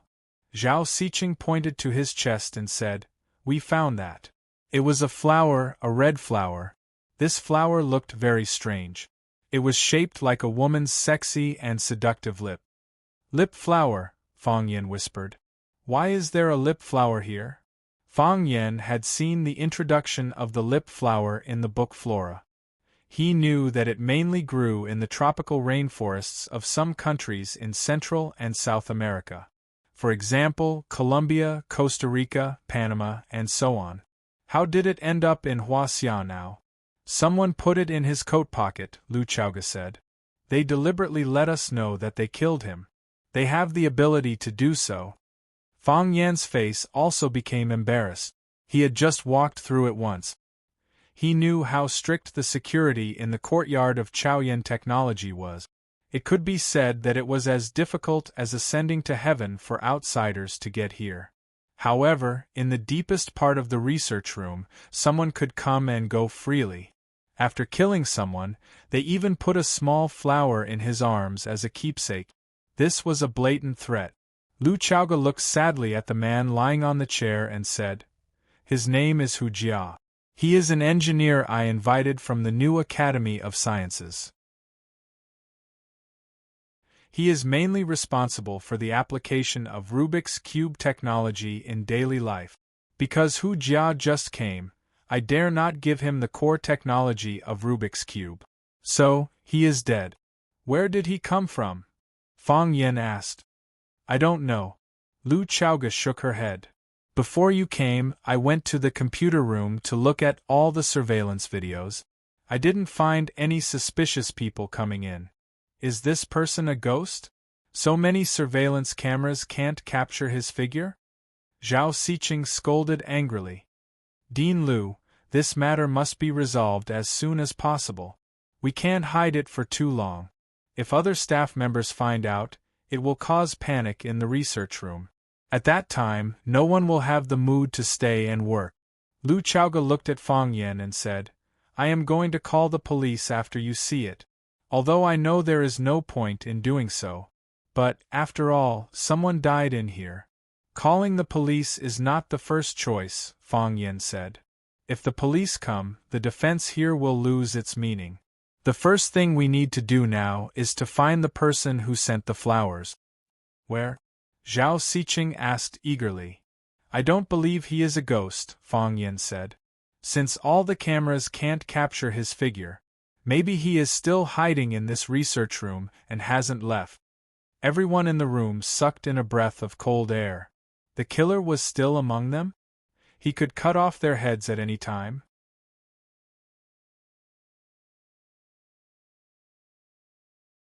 Chapter 252.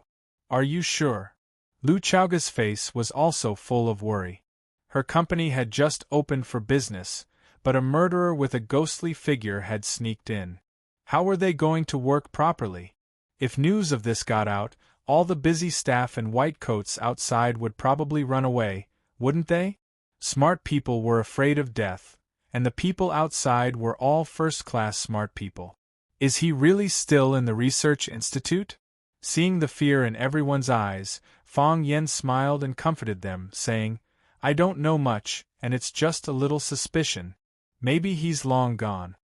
It would be better if he stayed in the research institute." Lu Chaoga had already recovered her calm and sharp state and said, "If he's still in the research institute, then we'll keep him here forever. If he comes and runs away, then he'll be a big problem for us." What the director said makes sense. Zhao Siqing nodded in agreement. Today they can kill Hu Jia.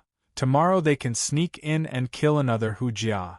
Every one of our engineers is a treasure, and losing one makes our heart bleed. What's worse is that we can't immediately recruit new people to replace Hu Jia's position. Engineers are not masons who can bring back a small group of people just by walking around the market. If we can get rid of him internally, it'll be a good thing. Fang Yan looked at Zhao Siqing in surprise. This gentle guy actually had a hidden murderous intent in his chest. Zhao Siqing grinned coldly and said, "Which new technology isn't coveted by countless people? Domestic and foreign, family and outsiders. I've seen these kinds of dirty things in the past." Fang Yen was too lazy to ask about Zhao Siqing's background. He just looked at Lu Chaoga and said, "How many people are in here?" 21 researchers, 47 assistants, 69 security personnel. Lu Chaoga was very attentive to the research institute, and she was responsible for all the staff recruitment. Except for a group of people sent by the Qin family to fill out the team, the others were all recruited by her, so she was very familiar with the data. Should we find an excuse to call them in for a chat? Mr. Feng is also watching from the side? If we find a suspicious person, we'll take him down immediately? Zhao Siqing asked. No. Fang Yen rejected the suggestion. Don't mess around.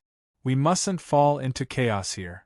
The more chaotic it was, the more opportunities it would give him, an opportunity to do evil, and also an opportunity to escape.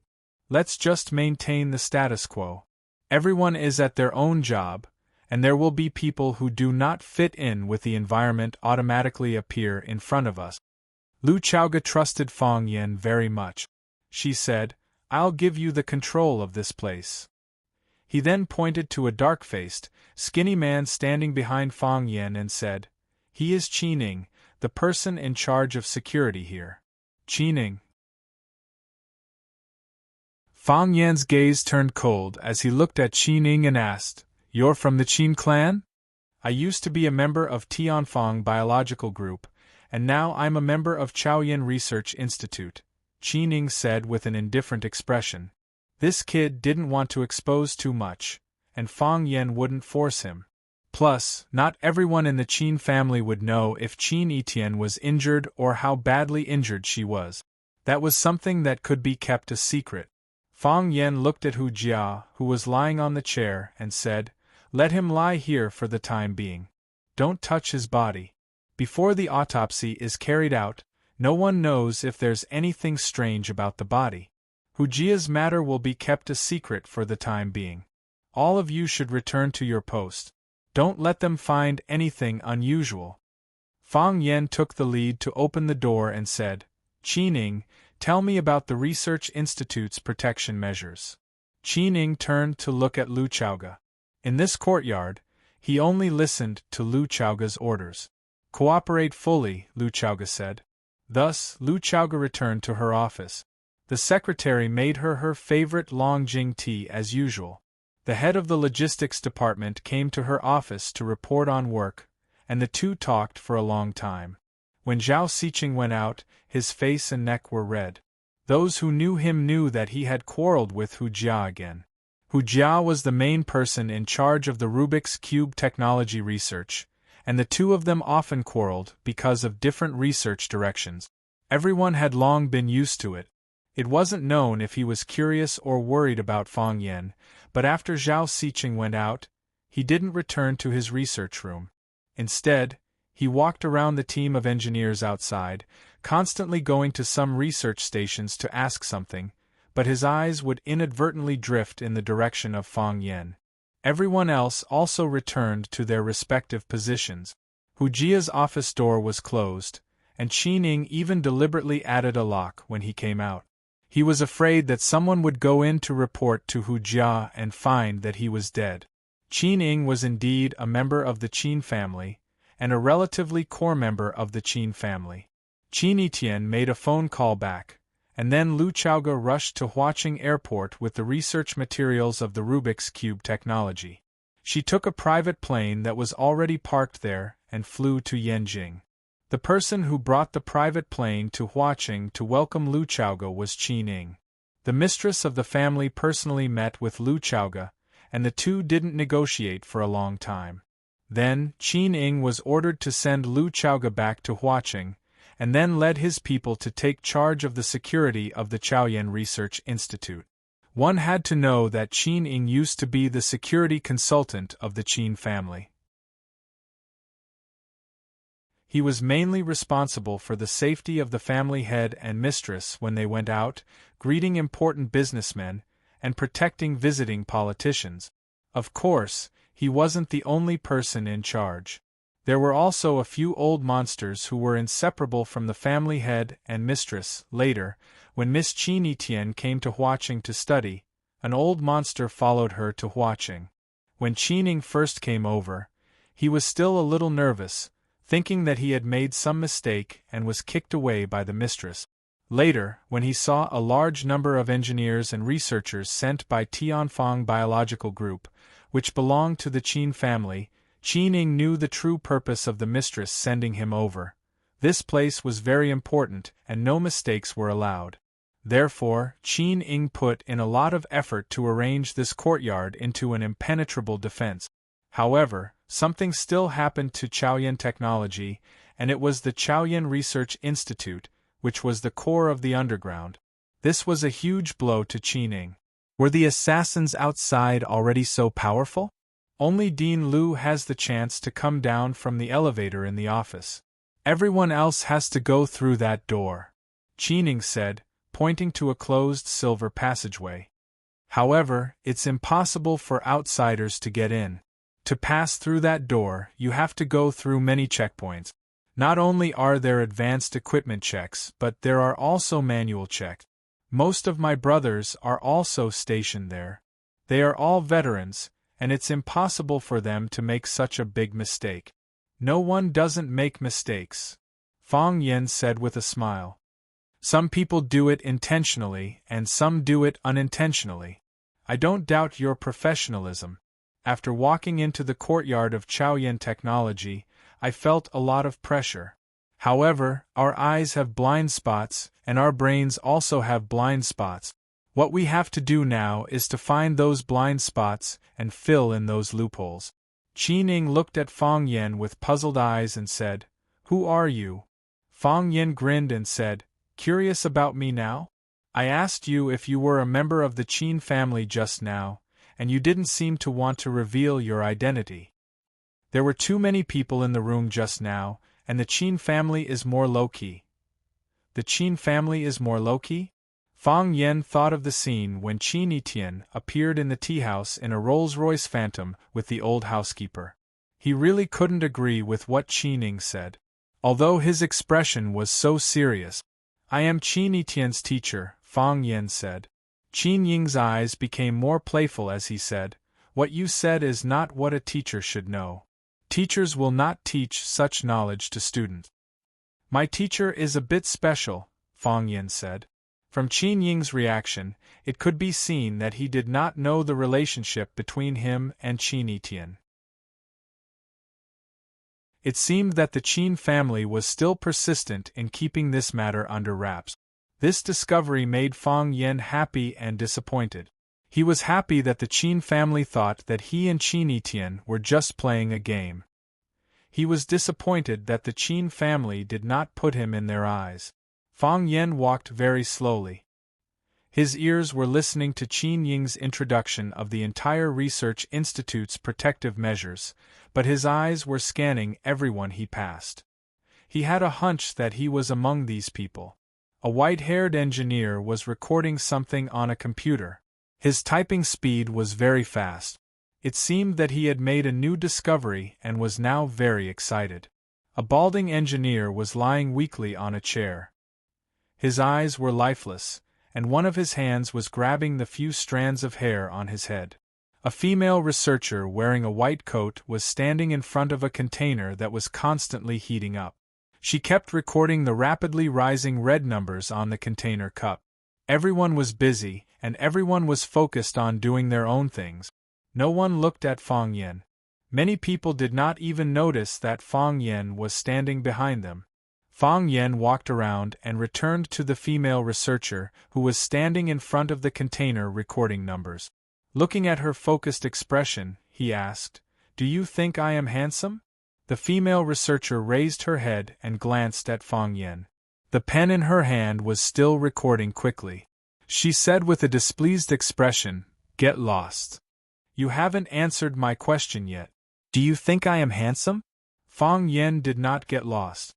Instead, He continued to ask this ridiculous question that made Qi Ning want to cover his face and run away.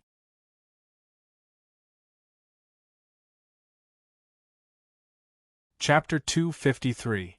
Do you think I'm handsome? This was a question that made one's teeth ache and one's legs tremble. If it wasn't for the fact that when Fang Yen asked this question, his body happened to block the only exit of the research room, Qi Ning would have suspected that this guy wasn't here to find an assassin, but to pick up a girl. This woman wasn't gorgeous, but her facial features were distinct, and she had the demeanor of a European and American chick. Moreover, she was tall and wore a loose white coat. She did look somewhat charming. A serious female engineer. Such a woman was rare outside. Qi Ning was also an expert. Otherwise, he wouldn't have had the opportunity to become the head of security here. Experts all had their unique sixth sense, and Qi Ning's sixth sense told him that there was something wrong with this woman. This was because there was something wrong with Fang Yan's attitude towards this woman. Even though he still couldn't figure out what exactly was wrong with this woman. He made a gesture behind him, and immediately, a few strong young men in black suits came from all directions and surrounded them. It was very subtle, and even the other staff members didn't notice their movements. The woman was completely infuriated by Fang Yan. She closed the folder in her hand and stared at Fang Yan's face in dissatisfaction. She said, "You're not handsome, you're not handsome at all. Pig head and dog face, bear's back and snake's heart, wretched voice, shameless smile. I've never seen a man more disgusting than you.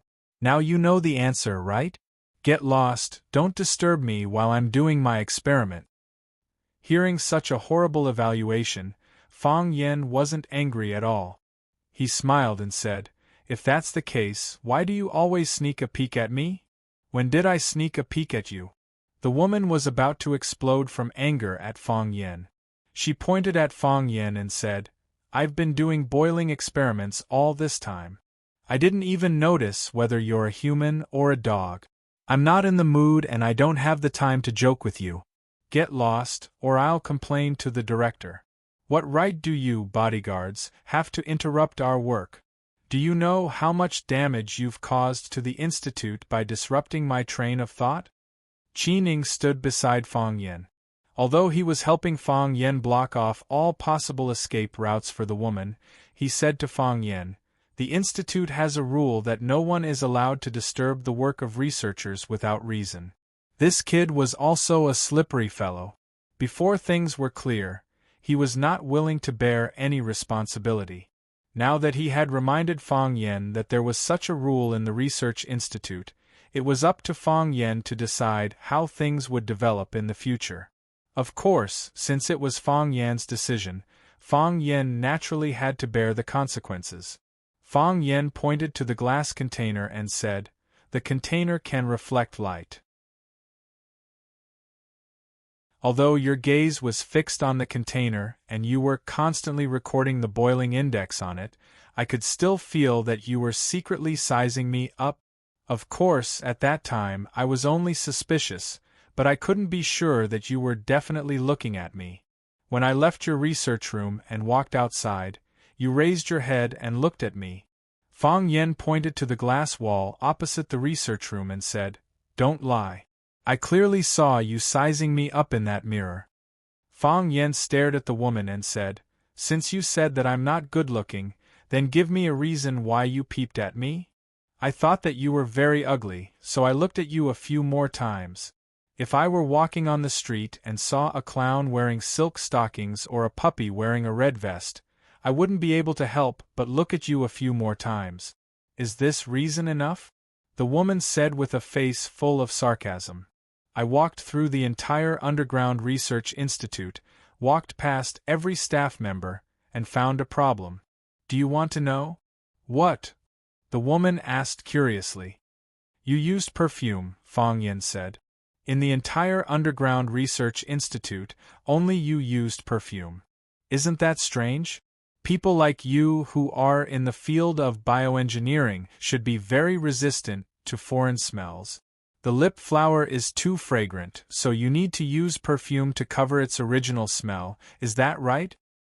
In your opinion, engineers should be sloppy, not bathing for 3 to 5 days, and not getting a haircut for a year and a half, is that right? You became suspicious because you saw a slightly more normal engineer? I used perfume because I don't like potions. Although I'm an engineer, I really don't like to deal with these strange and unpleasant potions all day long. I don't like my job, is that a crime? I don't know which criminal law I've broken? I really don't understand, how can a woman who buries herself in research all day have such a sharp tongue? Is it natural? Fang Yen said with a smile. Who are you? I don't know what you're talking about, the woman said. My Chinese name is Luo Lin Na, English name is Jane, many people here know me. You can also ask Director Lu Chaoga, who recruited me, or my supervisor, Zhao Xiqing. The institute still has my file. Have I made myself clear enough? Fang Yen looked at Qining, who nodded and said, she's not lying. There aren't many female engineers in the institute, we see her going to work every day. This made Fang Yen feel a little strange. If an engineer was recruited through the proper channels, how could she become the lip flower killer? Could it be that when Lu Chaoga was recruiting, she had already found a chance to sneak in? Engineer killer? This kind of profession was rare. The other party was really willing to pay the price. Fang Yen waved his hand, no longer thinking about this question. As long as he caught the person, he would be able to get the answer from her mouth. Let's talk, Fang Yen said with a smile. To prove your innocence. Luo Lin Na stared at the boiling test tube and said, as you can see, I'm in the middle of an experiment, I don't have time to talk to you. Fang Yen looked at the rising red number on the test tube and said, unfortunately, it's not up to you. As he spoke, he reached out to grab Luo Lin Na. As long as he had this woman in his hands, he didn't believe that she could play any trick. At this moment, danger struck. Yes, Fang Yen smelled danger. When he saw Luo Lin Na's eyes turn cruel, he understood that this woman must have a backup plan. Dodge, Fang Yen shouted. Qining saw Fang Yen rush out at an extremely fast speed and retreat at an even faster speed, and knew that things were not good, so he followed behind Fang Yen and ran out of the research room. Bang! With a dull sound, the red liquid in the test tube boiled to the extreme, and the test tube could not bear the burden and exploded. Not only did the test tube explode, but the entire glass research room that the woman was in also collapsed. The attack power of the liquid bomb was too strong. The red liquid in the test tube had a strong corrosive effect, and wherever it fell, it would corrode and burn, emitting white smoke. If Fang Yen and Qin Ying's reactions were any slower, they would have been burned into a foul smell. Bang! The sound of an explosion came from Hu Jia's office not far away, and the glass of Hu Jia's door and window was smashed by the strong airflow, flying towards the crowd outside the office. The crowd was in chaos, and everyone screamed and fled in all directions. Fang Yen pushed Qining, who was on his back, away, and began to search for Luo Lin Na. This lip-smacking killer named Luo Lin Na was extremely dangerous, and her scheming and skills were top-notch. Under Fang Yan's various tests, she did not reveal any flaws, and kept stalling for time until the liquid bomb in the test tube exploded. Only then did she reveal her true colors. If it wasn't for that heart-palpitating gaze, she would probably be able to do even more things, right? Where did they find such talents who knew biology and could kill without batting an eye? The crowd was in chaos, and the entire underground research room was in a mess. White smoke billowed in the glass research room, and Hu Jia's office was actually on fire. Obviously, this woman was an expert in weapons. She caused 2 explosions under Fang Yan's nose at the same time, and he had to admit that she was a strange woman. Protect the director, Fang Yen shouted. Qining did not hesitate, and made a gesture, and a group of men in black rushed towards the office where Lu Chaoga was. Fang Yen stood still, and his eyes were like the eyes of an eagle, searching the crowd. From where he stood, He could see a group of people in white coats running towards the emergency exit. Damn uniform, it made it more difficult for him to find Luo Lin Na in the crowd.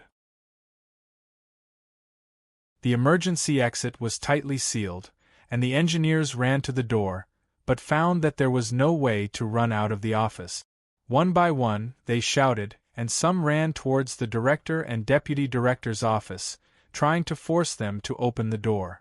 Lu Chaoga and Zhao Xiqing were smart, and no matter how noisy it was outside, they closed the door and did not come out. As long as they did not take the initiative to come out, it would not be easy for the people outside to get out. Smart people are afraid of death, Fang Yan thought. These smart people were indeed more afraid of death than ordinary people. Suddenly, Fang Yan's eyes became fierce. He smashed the glass wall in front of him, grabbed a piece of glass, and threw it at the white figure who was sneaking close to the corner of the wall. At the same time, his body had already jumped high, like a cheetah jumping from one workbench to another. The glass was like a ray of lightning, arriving in an instant. Just as the white figure was about to turn to another corner, the sharp glass cut fiercely stabbed into the back of the white figure. Fang Yan, who was running in the air, could clearly see blood flowing down the smooth glass into the air. Fang Yan's speed was extremely fast, and in the blink of an eye, he rushed behind the white figure and punched the back of the person in white. Bang! The body of the person in white flew up and slammed into the wall in front of her. Puff! As she flew in the air, she spat out a mouthful of blood. Blood rained down, and it was unknown whether the sharp tip of the glass had pierced her internal organs, or if Fang Yan's punch had ruptured and displaced her internal organs. Crack! The body of the person in white slammed into the wall, and the sound of bones breaking could be heard clearly. Her body slid down the snow-white wall, and a dark red blood groove was left on the silver-white alloy cover.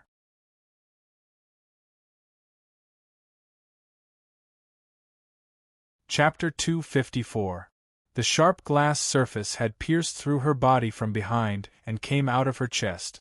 Fang Yan's punch had shattered her internal organs, causing her to spit out not only blood but also reddish-brown chunks of her lungs. She had an oval face and a pale complexion. Her eyes were small and her mouth was big, and there was an obvious red mole at the corner of her mouth.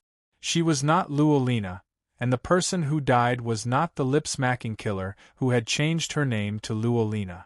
Qining walked over, glanced at the body on the ground, and said, "Her name was Wang Ling. She was a research assistant hired by the company from outside. Why did you kill her?"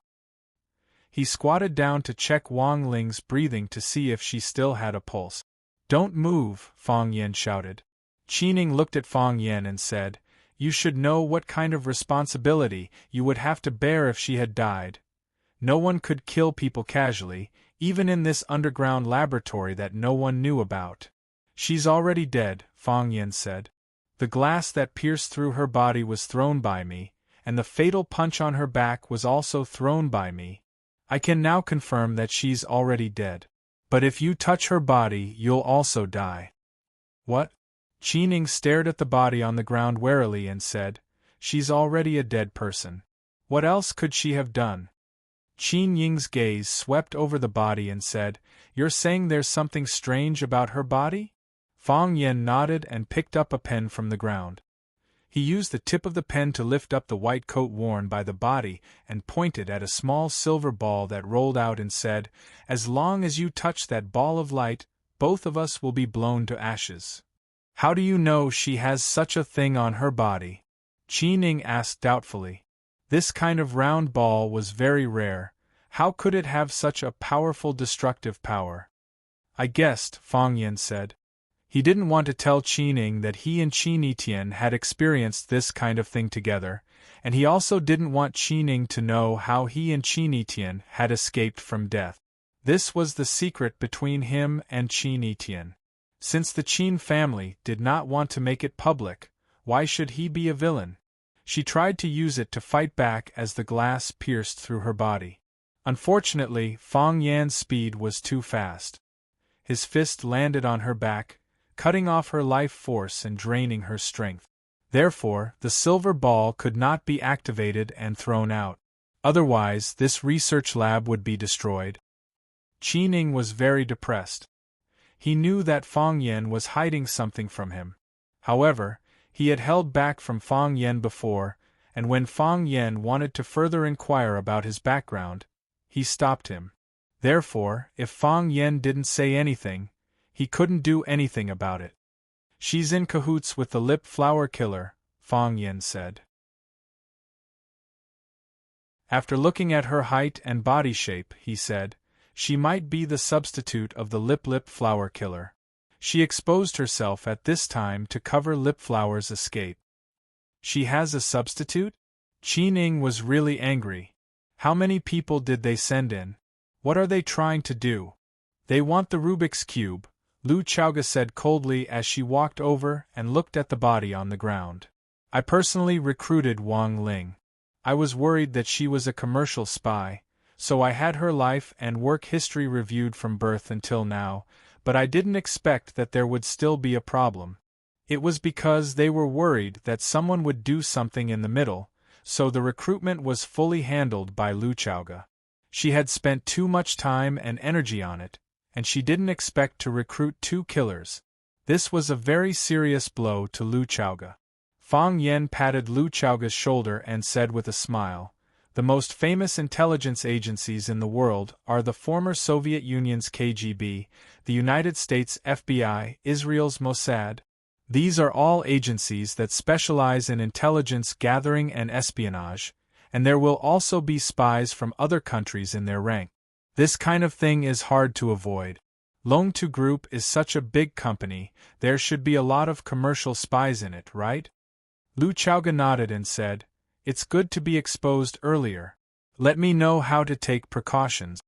2 killers had been exposed today, so whether there were any other suspicious targets in this underground research institute was something that Lu Chaoga had to focus on and deal with next. A man in black came over to report to Qining and said, "Captain, we've searched everywhere, but we didn't find the target." Qining sighed and said, "She escaped." "Even if we can't find her, we have to find her escape route," Fang Yen said. He picked up the small silver ball from the ground and carefully put it in his pocket. This thing was really too dangerous. If they were to accidentally detonate it, they wouldn't be able to cry even if they wanted to. Qining waved his hand, and 2 men in black came over to dispose of the body. Zhao Siqing comforted the other workers and told them that this was a research accident. When doing research, there would often be all kinds of accidents, which was why every researcher had their own independent research institute. However, an accident like today's explosion and fire was rare. The fire in Hu Jia's office had been put out. Fang Yen held his breath and went in to take a look, then hurriedly left. Hu Jia's body was gone, but there were many pieces of charred flesh on the table and on the floor. There were also many places that had been corroded and burned, and the walls were also densely packed with holes of different depth. It was too horrible to look at. The lip-smacking killers were indeed cruel and merciless people. After they killed Hu Jia, they even planted a bomb in his body. If they hadn't planted the bomb in the body wouldn't have exploded into such a state.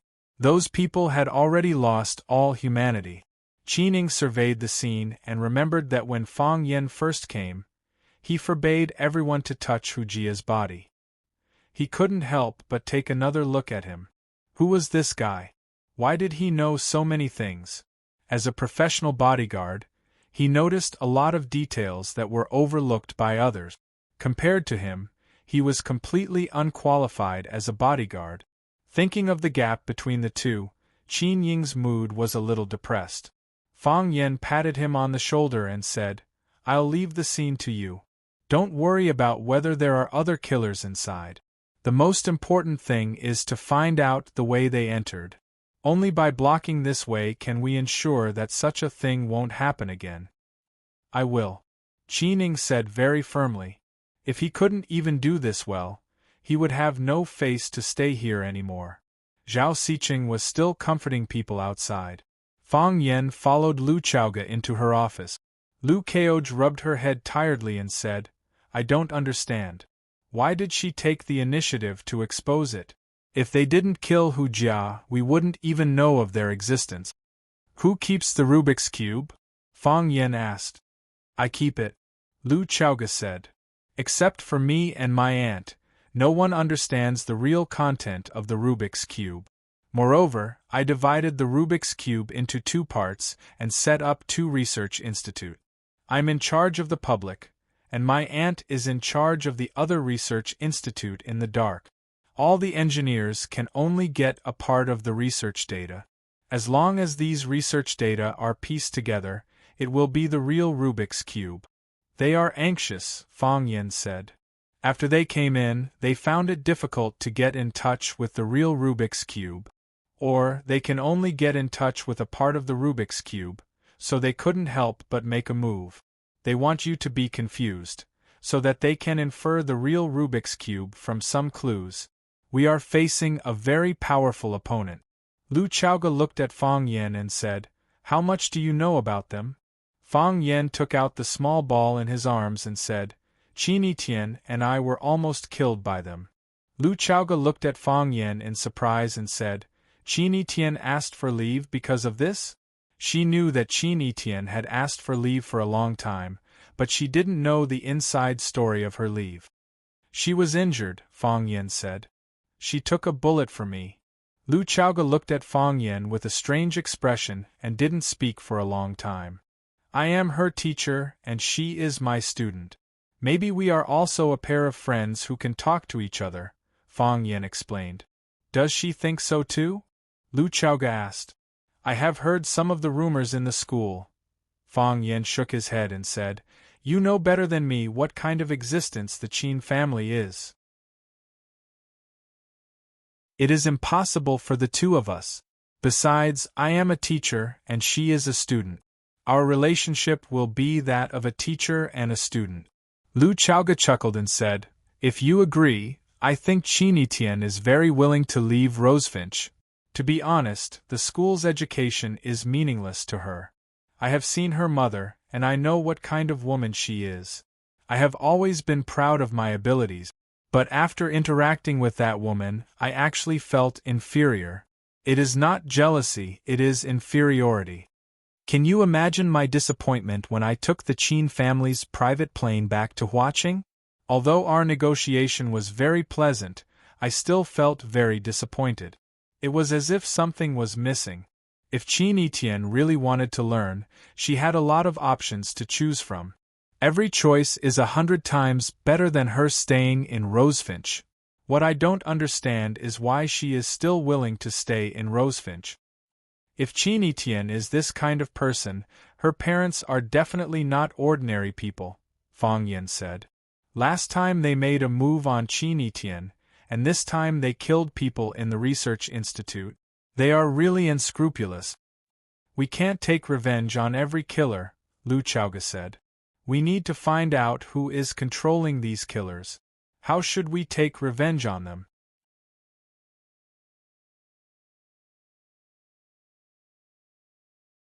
Chapter 255.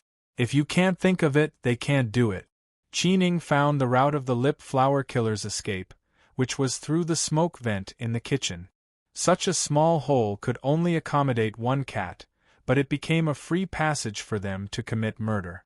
Fang Yen looked at the smoke vent above his head and said, The double jumped out to buy time for the lip flower killer. Otherwise, she wouldn't have been able to get out so easily. Where does the outside lead to? The bushes leading to the backyard, Qining said. I've already sent someone to check, but it must be too late. Find a way to seal this place, Fang Yen said. Not only here, but also the entire underground research institute to find other hidden dangers as much as possible. I will. Qining nodded. With such a thing happening, Qining had to use 200% of his strength this time. Lu Chaoge had already pulled out all the information on Luo Lina for research and said, She is indeed a scientist, and she has already produced a research result not long after entering the Chao Yen Research Institute. She has been doing boiling experiments since she came in, and the Rubik's Cube technology does need to find the critical point of seawater boiling. This woman was too scary. Every step she took was preparation for this day. I'm really curious. Who are they? Arsenal, Fong Yin said. A very mysterious killer organization. Lu Chaoga nodded and said, perhaps, when the lip flower entered, they had already studied the Rubik's Cube technology. In order to gain our trust, they let her produce results in a short time. It was also because of that result that I gave her an even more important task. What I didn't expect was that they dared to attack Qin Etienne. They knew that the Qin family and we were cooperating on the magic project and couldn't get anything from me, so they wanted to kidnap Qin Etienne to get the Rubik's Cube. Although I am the largest shareholder in the Devil Master project, if the Qin family hands over the Rubik's Cube technology to save Qin Etienne, I won't stop them. I can't stop them. Fong Yin nodded and said, so, it makes sense that a few things have happened consecutively. They originally wanted to kidnap Qin Etienne to take away the Rubik's Cube, but the kidnapping failed. They knew the consequences of offending the Qin family, and they also knew that the Qin family would definitely seek them out for revenge. Hiding in the underground research institute was no longer safe, and it was very easy for the Qin family to find them. So they killed Hu Jia to create chaos, hoping to fish in troubled waters to find the real whereabouts of the Rubik's Cube technology. I'm really unlucky, everything is related to me. Lu Chaoga looked at Fong Yin and said apologetically, when I gave you Chaoyan's shares, I wanted to repay your kindness, but I also had my own selfishness. You can withdraw now. I think I'll find a way to solve the problem. Since they have the backing of the Qin family, they won't sit idly by. Fong Yin shook his head and said, I didn't accept your shares for the sake of earning more in the future. It's not easy for a woman to start a business, and I don't want anyone to bully you. If I can help, I'll definitely do it. I didn't withdraw at that time, and I won't withdraw now. Fong Yin couldn't withdraw now. The Qin family sent that information, and they would keep an eye on Fong Yan's follow-up actions. Thank you, Lu Chaoga said gratefully. Fong Yin waved his hand and said, don't say this word. If you say it, I won't get any benefits. Instead, it feels like everything I've done for you is cancelled out. Lu Chaoga chuckled and said, I went to see my grandmother yesterday, and she made a lot of delicious food for me. Did she say anything to you? Fong Yin asked warily. She did. What did she say? Fong Yin secretly prayed that his grandmother would not fan the flames. She told me to eat more, and that I've become thinner recently, Lu Chaoga said. That's good. Fong Yin let out a sigh of relief. What? Lu Chaoga looked at Fong Yan's expression and asked in confusion. Oh, it's nothing, Fong Yin said with a smile. You still have a lot of things to do, so I won't bother you anymore. You just need to manage the research institute, and leave the search for the culprit to me. This is also the result that many people want to see. Be careful, Lu Chaoga said. Lu Chaoga took Fong Yin into the elevator, and after entering a series of passwords, the elevator slowly went up. Seeing that there was a piece of white dust on Fong Yan's collar, Lu Chaoga took a step forward and reached out to carefully brush off the dust. Her body was close to Fong Yan's body. Her towering chest was almost touching Fong Yan's chest. The mature woman's elegant fragrance, as well as the fragrant air she breathed, made it hard for people to extricate themselves from it. As long as Fong Yin reached out a little, he could hold Lu Chaoga's curvy and sexy body in his arms. Lu Chaoga's face was very close to Fong Yan's face, and their bodies were almost glued together. Lu Chaoga's eyelashes fluttered, but she secretly sighed in her heart. When Fong Yan's figure was far away, Lu Chaoga murmured, Grandma also asked me to take good care of you. In front of the cafe at the corner of the street, a black Volkswagen was parked. A woman wearing shorts, leather boots, and sunglasses strode over, opened the back door, and sat in, and then the Volkswagen immediately started. How was it? the driver asked with a smile. His facial features were well defined, and he had a full beard and a pair of sunglasses on his face. He looked like a very manly man. That guy was not easy to deal with, right? As sly as a fox and as fierce as a dog, the woman said with an unfriendly expression. If it wasn't for the cover of the substitute, I wouldn't have been able to escape. Even a prostitute can slip up sometimes. It's really surprising. The driver joked. Flowery Lips was also known as a prostitute, because the man and the woman were of the same level, and they were partners. They dared to call out this unknown title casually. If it were someone else, their mouth would have been stuffed with a liquid bomb by Flowery Lip. This kind of opponent is interesting. The woman was not angry. She sneered and said, "If it was too easy to die, this game would be boring." The smile on the male driver's face disappeared, and he said, "Don't act on your own. You should know that we failed to kidnap the Chin family's eldest daughter last time." Although the Chin family did not show any reaction, the more they did, the more worried we were about their crazy revenge. After so many years, who dares to use force on the Chin family? Our task is to take the Rubik's Cube. Don't try to challenge Fong Yen. Fong Yen is not as easy to deal with as we think. If it wasn't because you wanted to get rid of Fong Yen, how could you put yourself in danger? Kill a few people and make them fall into chaos. We just need to stay outside and keep an eye on them. It's safe and effective. You just said that no one dares to use force on the Chin family. For so many years, how many people have dared to use force on our arsenal? The arsenal exploded at the slightest touch. We have to make him pay the corresponding price. It's not too much to take his life, right? The driver shook his head and said, "Everyone only has one life. Who wants to be taken away by others? Fong Yen doesn't want it either. He doesn't have the final say on this kind of thing." "What is fighting?" Fong Yen asked as he stood on the high platform and looked at the more than 200 students below. This was the second time he had taught a class. Originally, there was a class in the middle, but it was postponed because he was injured in the 10-feet abyss. If you search for this term on the internet, the explanation they give is, the two sides of armed conflict attack each other. To be honest, I don't like this explanation. In my opinion, fighting is a kind of spirit. It's the spirit of defiance, the spirit of unyielding, and the spirit of never giving up. If you want to conquer a mountain without this spirit, you'll probably give up when you reach the foot of the mountain. If you want to conquer the ocean, you'll give up when you see the waves crashing against the shore.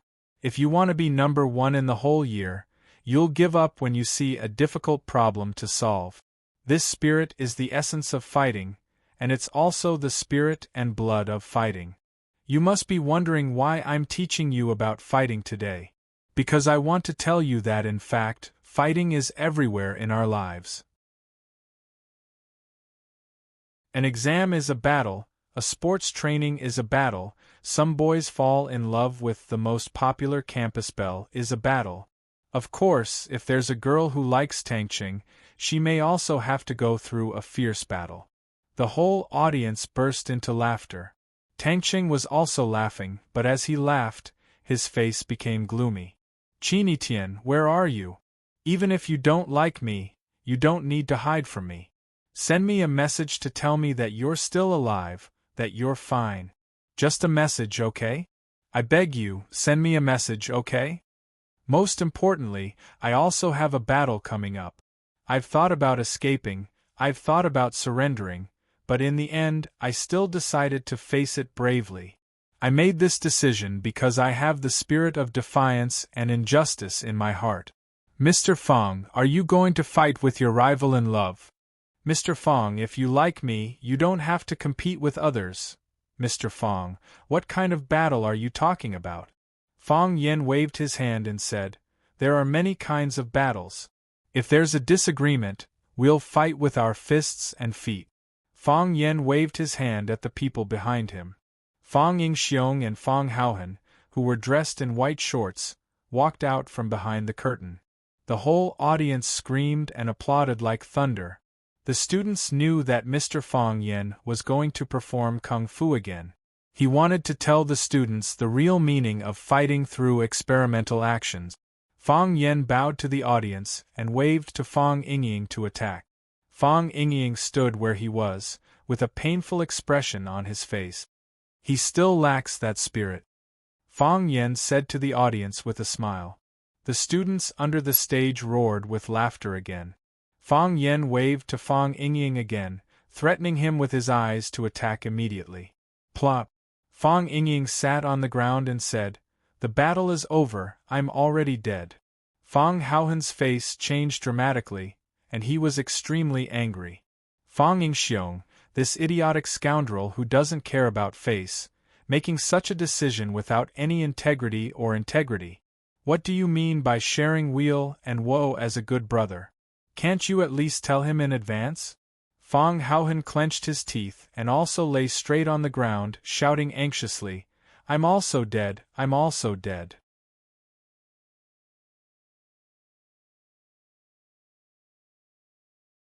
Chapter 256. The muscles on Fang Yan's face would have twitched if he had not been worried about ruining his image as a gentle, elegant, knowledgeable, and considerate Prince Charming. He was so angry that he felt his outlook on life, values, and the world had collapsed in an instant. Fang Yingying and Fang Haohen were two cowardly, lazy, and idiotic fellows. How could they have the nerve to lie on the ground and surrender in front of hundreds of students? They were the inner disciples of the Fang family and the old drunkard's students. They shouldered the heavy responsibility of protecting the country and carrying forward the Fang family's Tai Chi. How could they do this? Fang Yan's white face turned black, then purple, and then white again. He tried hard to control the muscles on his face, and put on a gentle and smiling expression with great difficulty. He said, "All the students have seen it. This is a battle without anger. Because they don't have anger in their hearts, they don't have any unwillingness to accept defeat, so they have already lost before the real battle. A battle without fighting spirit can no longer be called a battle. It's a one-sided massacre." Fang Yen walked in front of Fang Yingxiong, placed his foot on his chest, and said, "I only need to lift my foot, and I can break his sternum, or directly twist his neck. He has become my captive, and I can use all kinds of torture on him." Fang Yen covered the microphone on his collar, and squatted down to look at Fang Yingying. He said, "Get up quickly."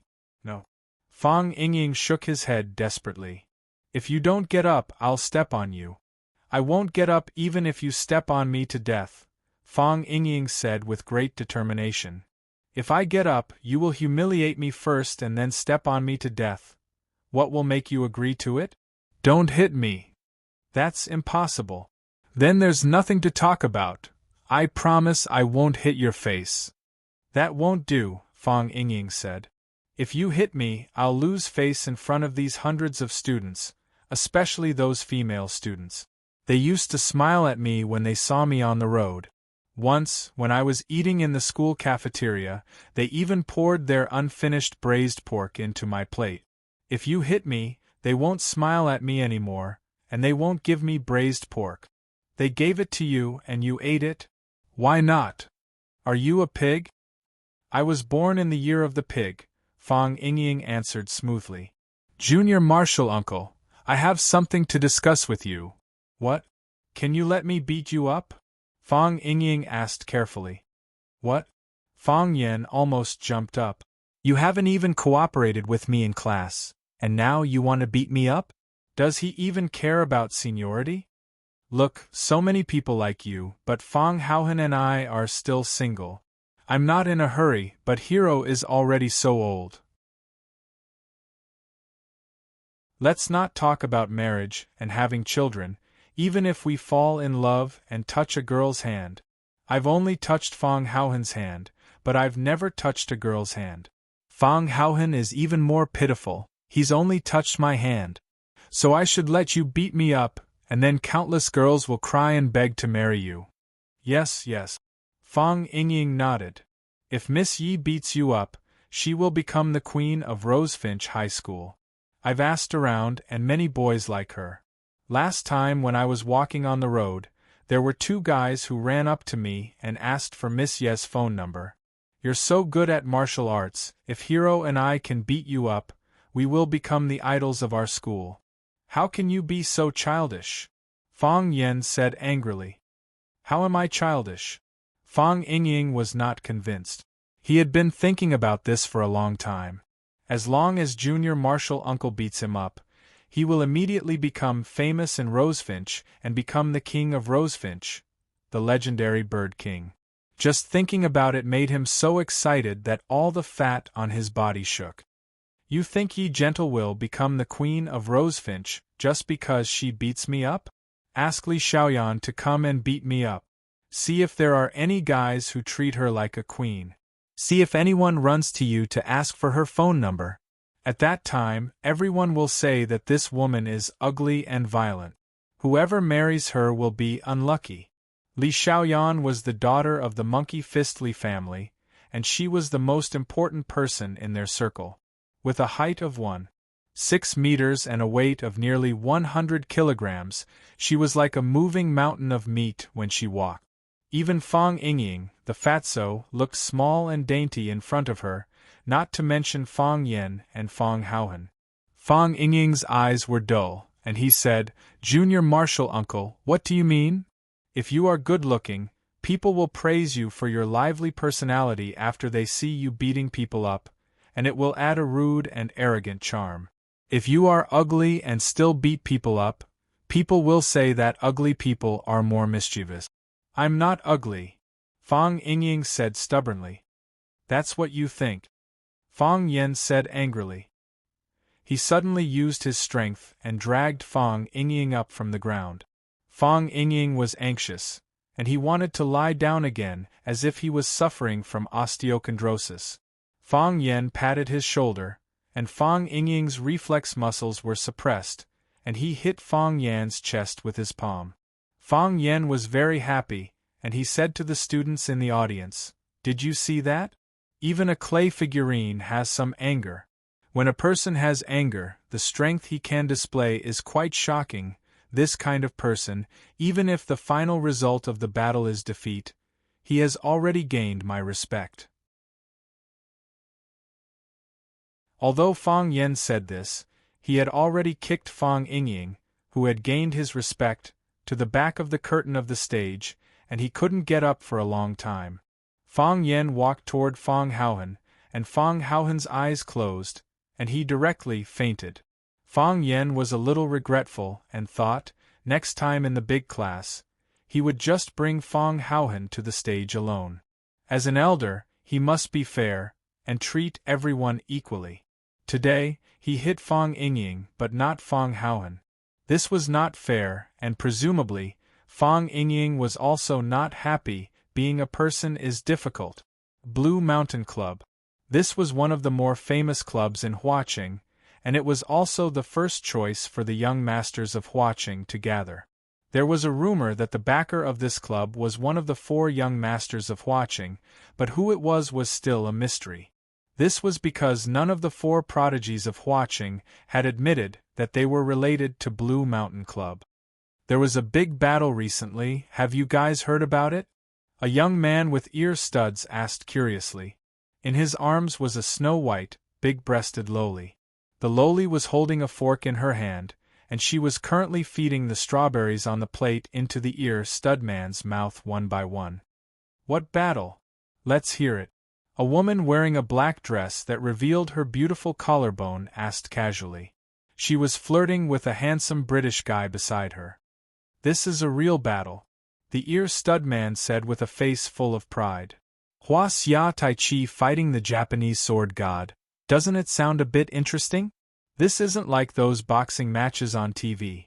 It said that it's a real life and death battle between internal experts. Hua Xia Tai Chi? Japanese sword god? Someone snorted. In this day and age, even a duo can represent Hua Xia Tai Chi? Where did the god of swords come from? Which small East Asian island? The hype nowadays is getting more and more out of hand. Tell me, how much is a ticket? I don't sell tickets. They're fighting on top of Sword Peak. The ear stud man said unhappily. He heard it from a very important person, and the source was definitely reliable. They're quite into it. Why don't they change their names to Shiman Chueshua and Yi Gucheng? You guys don't know, right? A fatso joined the crowd with 2 foreign girls in his arms and said, If I tell you who the person fighting the Japanese sword god is, you won't say that. Who is it? Everyone was curious. Fong Yen, fatso said. Who is that? Some people didn't know who Fong Yen was. There's nothing much to say about Fong Yen, he's just a middle school teacher. Fatso knew how to stir up the audience's emotions.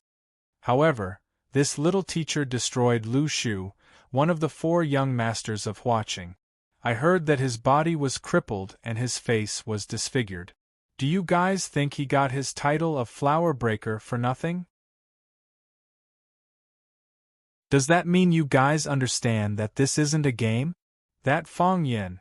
Why is he fighting the Japanese? I heard that the Japanese came looking for him. Who knows? These guys are all brawn and no brains. What can't they do for the title of number 1 in the world? Then can we go and watch? The curiosity of the women was fully aroused. When is the competition? Let's go and support that flower breaker. No matter what, he's a contestant from our country. We can't let those Japanese win. Just as everyone was discussing the fight between Flower Breaker and the Japanese sword god, a wheelchair made of stainless steel stopped in front of them. A man wearing a wolf mask sat in the wheelchair. His body was curled up in the wheelchair, one hand supporting his chin. The 2 eyes in the wolf's eyes sized up the people in front of him with great interest. He said, The story is quite interesting. What happened to one of the 4 prodigies of Huaqing, who was beaten up by Playboy Breaker in the end? How many bowls of rice does he eat every meal? Can he still go out and pick up girls? Oh right, is he still alive? There's no point in living after such a tragedy, isn't there? Everyone held their breath and looked at the wolf-headed man in front of them in fear. Although they couldn't see his face, everyone could feel that he was smiling. However, his smile was so cruel. It was as if he could stab himself at any time.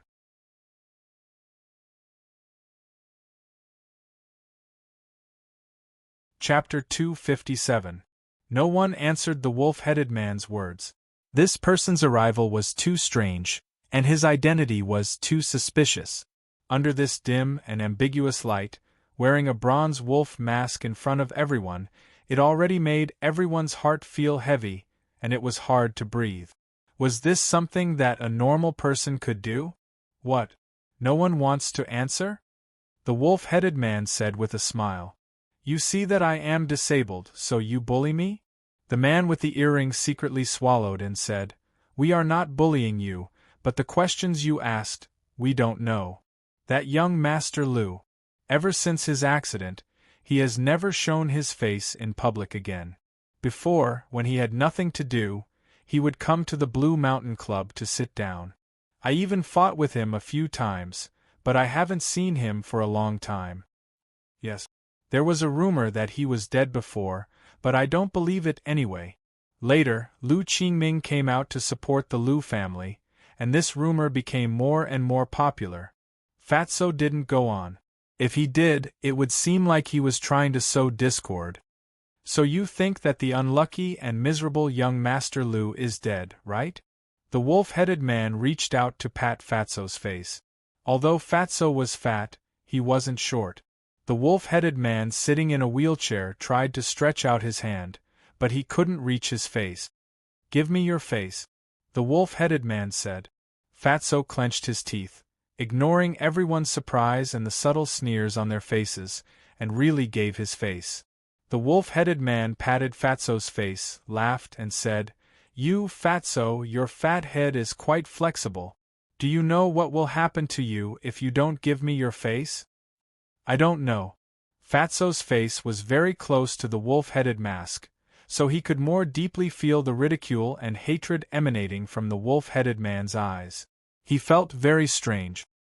He had no enmity with this wolf-headed man. It was the first time they met, so why did he hate him?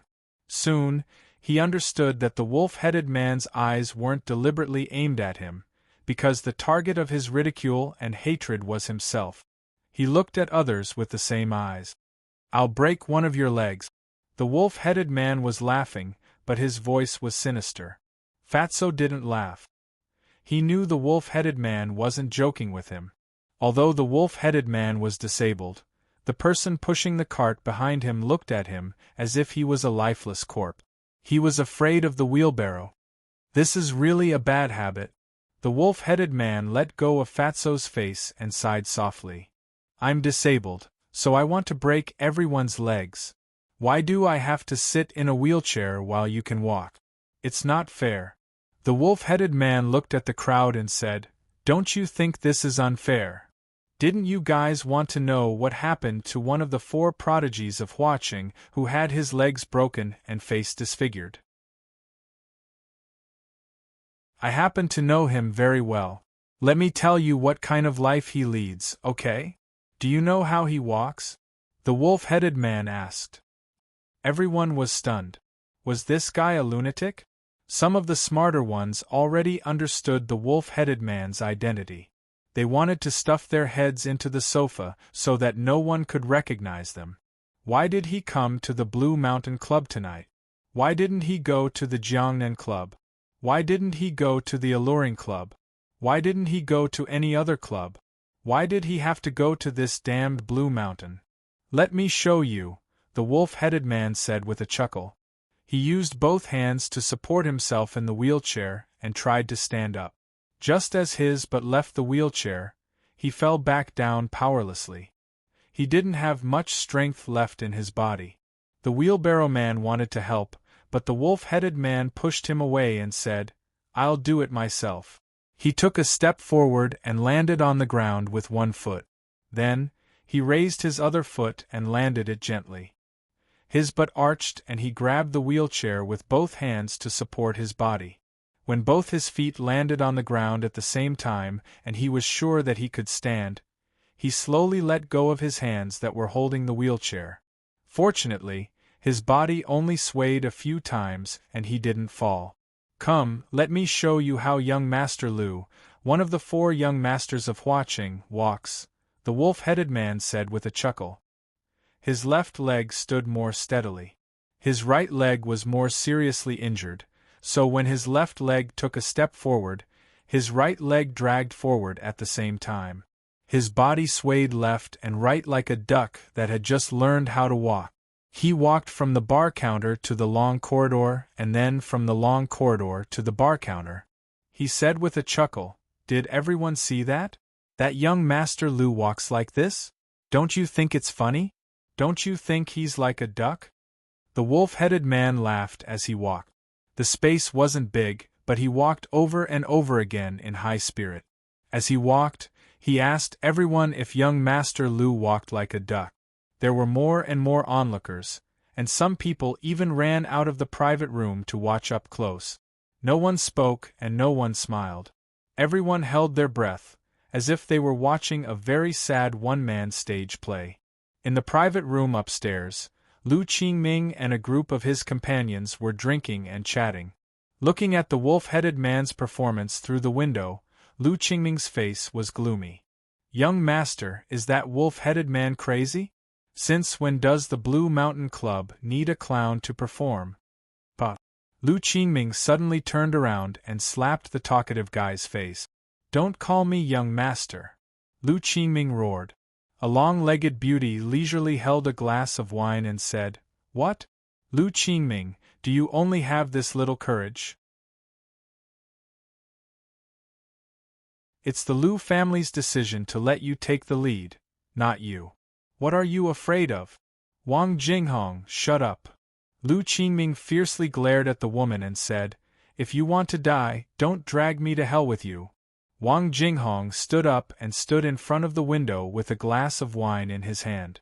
He sneered and said, "Having such a big brother really makes people scared and have nightmares at night. But a cripple is a cripple, and a disabled is a disabled. What else can he do now?" Don't tell me you're going to hand over everything you have just because of his comical return? Let me tell you, if you dare to do so, I will look down on you for the rest of my life." Wang Jinghong pointed at the wolf-headed man who was still walking back and forth, giggled and said, "Look, doesn't he look like a duck?" Lu Qingming didn't laugh. He clenched his teeth and tightly grasped the window with both hands, almost tearing off a piece of the precious wood. For him, this was a difficult choice.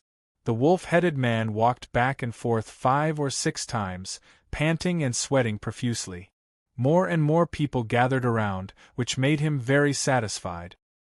He walked around in circles, glanced at the audience, smiled and greeted everyone present and said, "You say, isn't that young Master Lu ridiculous? Isn't he pitiful? However, there is something even more ridiculous and pitiful. Do you know how his face was shaved? You must not know, right?" The wolf-headed man proudly patted his chest and said, "I know. Come, let me show you." Is there any applause? No one applauded. No one dared to applaud. The atmosphere at the scene was dreadfully depressing. It was obviously a scene of feasting and debauchery, and there were many handsome men and beautiful women around, but everyone seemed to be receiving a solemn trial. This wolf-headed man was judging them. Such a strange thought emerged in their minds. No one applauded, but the wolf-headed man was still enthusiastic and said, "You haven't seen my performance, so you don't want to applaud. When you see my performance, you will definitely not be able to stop yourself from clapping. Because in this world, no one can perform better than me." As the wolf-headed man spoke, he reached out and touched the back of his head. The wolf-headed mask was taken off, revealing a ghostly face that made everyone present instantly feel a chill down their spine. Yes, it was not an exaggeration to describe it as a ghostly face. There were scars all over his body, one wound next to another, and there was almost no skin left unscathed. The left eye was cut in the middle, the bridge of the nose collapsed and almost became a big hole, and the lips were also cut in many parts. It was as if one could use chopsticks to pick up a piece of it and dip it in wasabi to go with wine. He was no longer a human. Even an evil spirit that dressed up a little would be more likable than him. This wolf-headed man was one of the 4 beauties of Flower City, Lu Shu, who had been missing for a long time. "Where's the applause?" the wolf-headed man said aloud. He didn't laugh. His voice was hoarse and low, as if he was crying. "Now that you've seen my performance, shouldn't you give me some applause? I bet you won't be able to find anyone more like me. Because the person I'm imitating is myself." Clatter applause finally rang out. But it wasn't enthusiastic. A tall man came over with 2 glasses of red wine and said, "Young master, let me propose a toast to you." The wolf-headed man took the red wine, clinked glasses with the man, and downed it in one gulp. A woman came over with 2 glasses of wine and said, "Young Master Lu, you are still the most charming man in the world." The wolf-headed man took the woman's glass, clinked glasses with the woman, and downed it in one gulp. More people came over with glasses of wine. Looking at Lu Shu, who was surrounded by countless people toasting, the eyes of the man pushing the cart became moist. Lan Shanggu looked at the scene happening in front of him, his fingers rhythmically tapping the table, and said with a solemn expression, "He's so cruel to himself, he'll be even more cruel to others. The current Lu Shu is the truly terrifying Lu Shu. Only such a person is worthy to be your opponent, right?" Fang Yen stood next to Lan Shanggu, and said with a wry smile, "Why are all my opponents such lunatics?"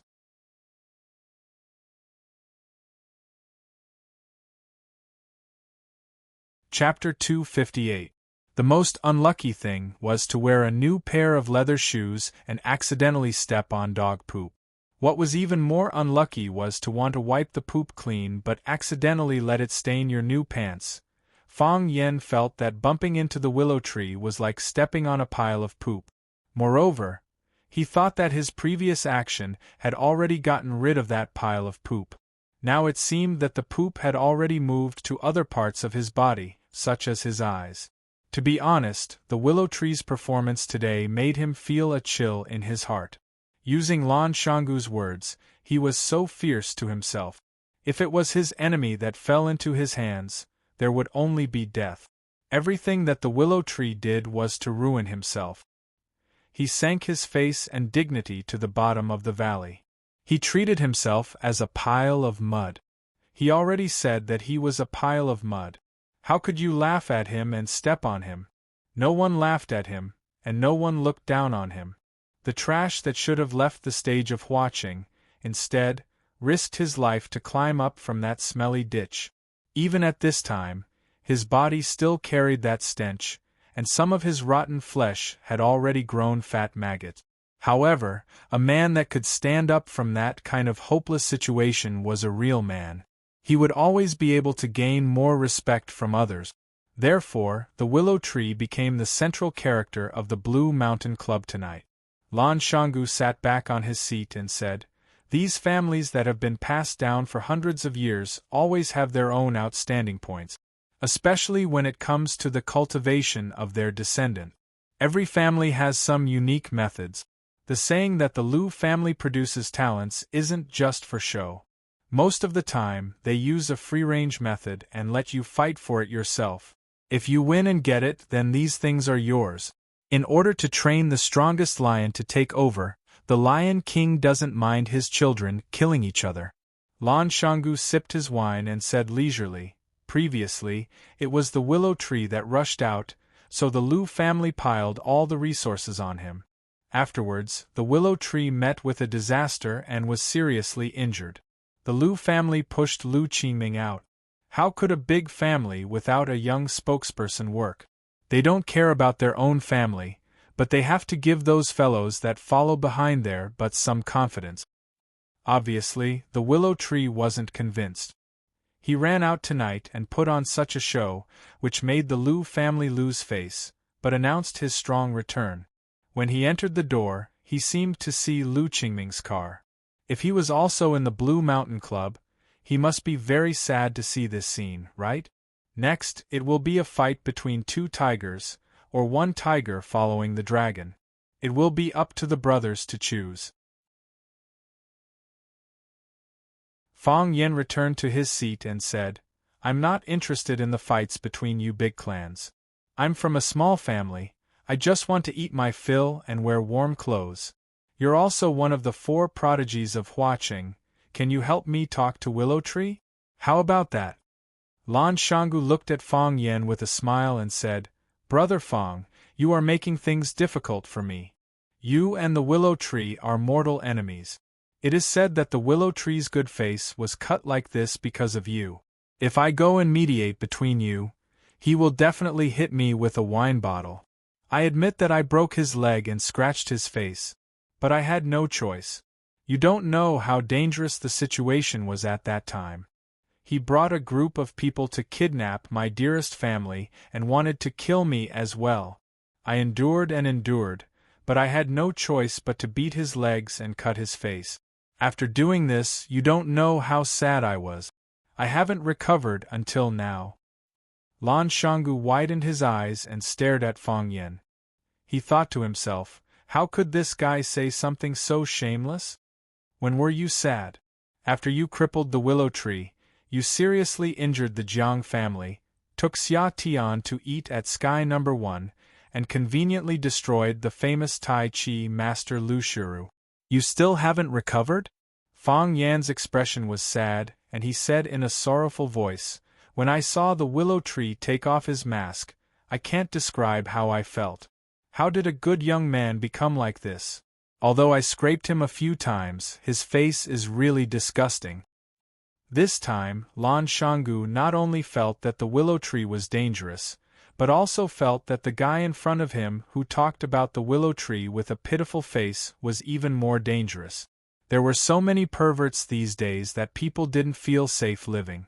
Lan Shangu raised his glass to Fang Yen and said, "Brother Fang, let's not talk about other people's matters.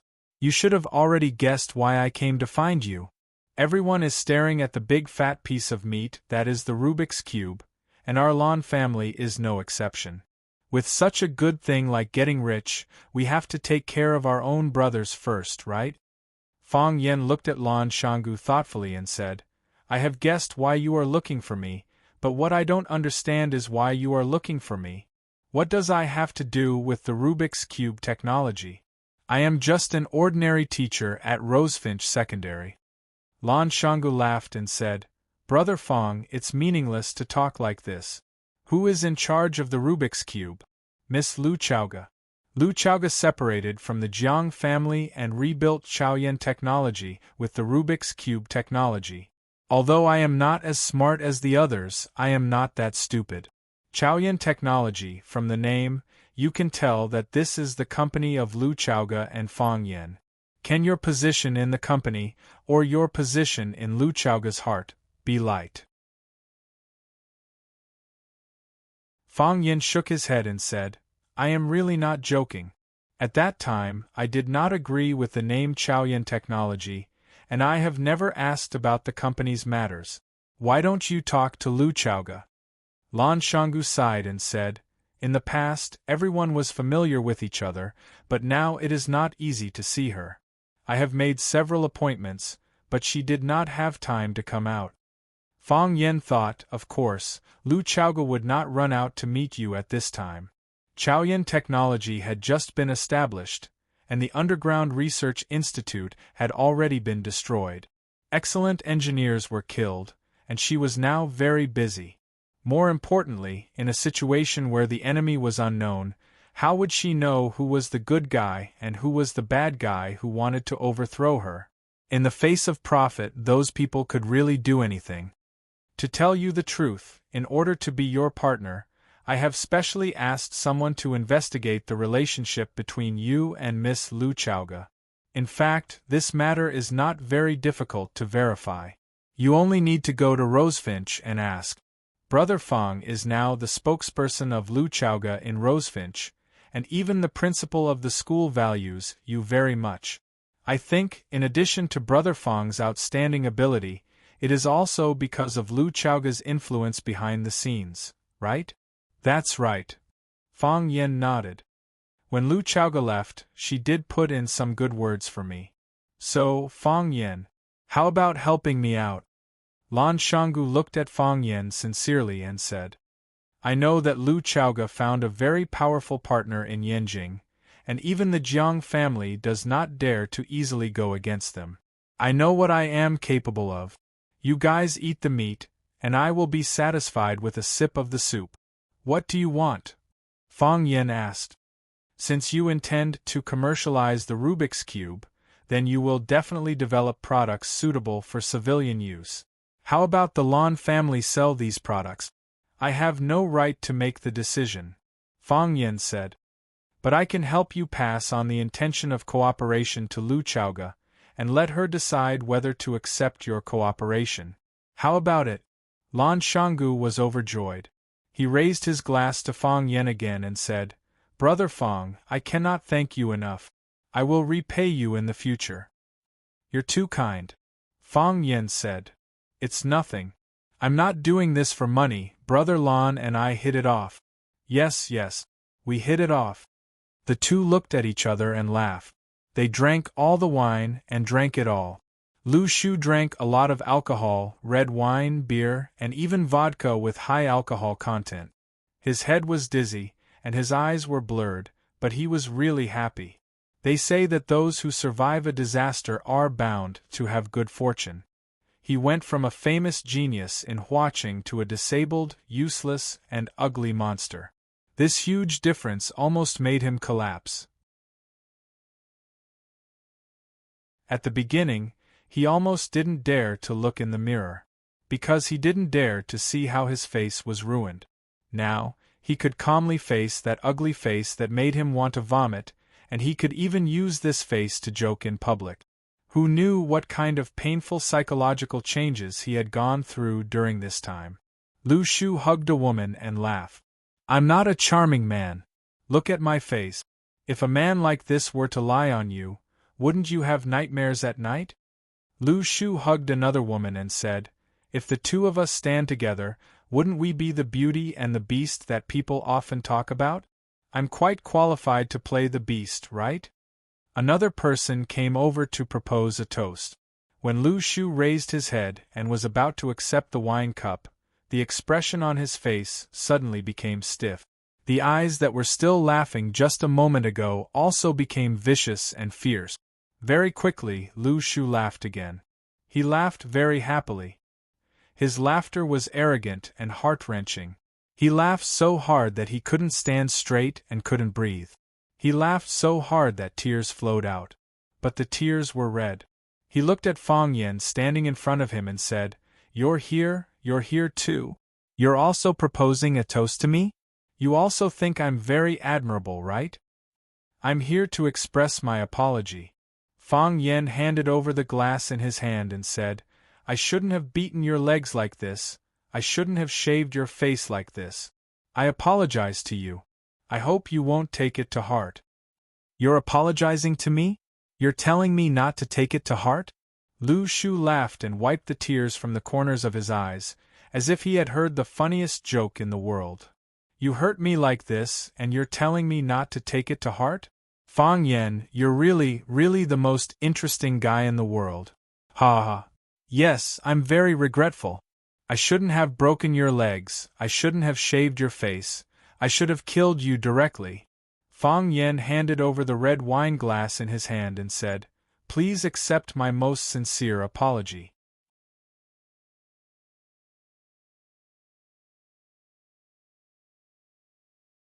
Chapter 259.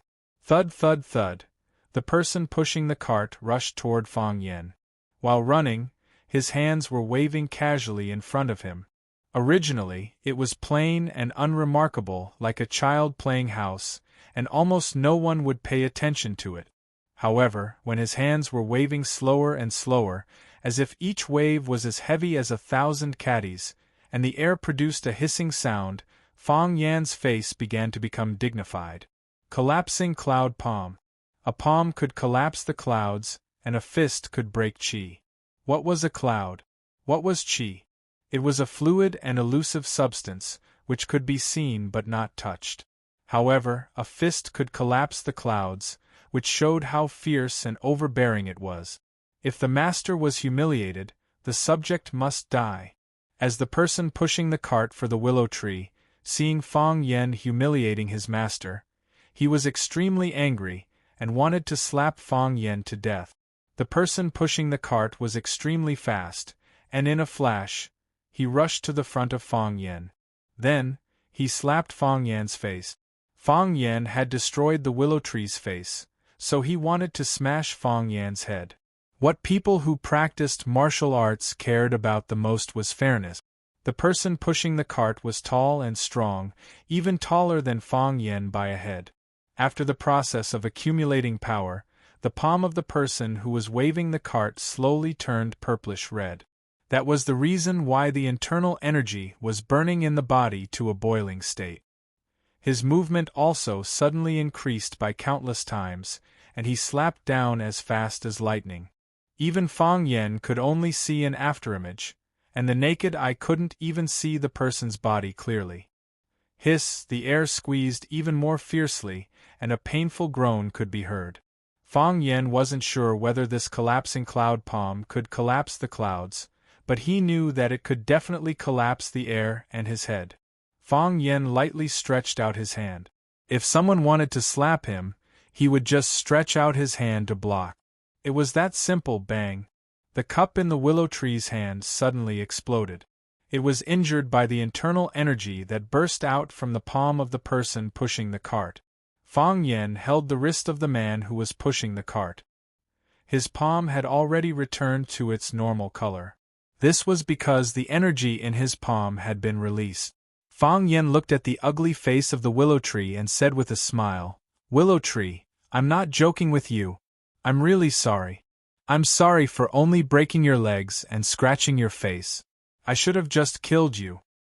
If I was more ruthless at that time, if I didn't think about the consequences, if I just used those pieces of paper to cut your neck, your blood would have long dried up, and your flesh would have long rotted.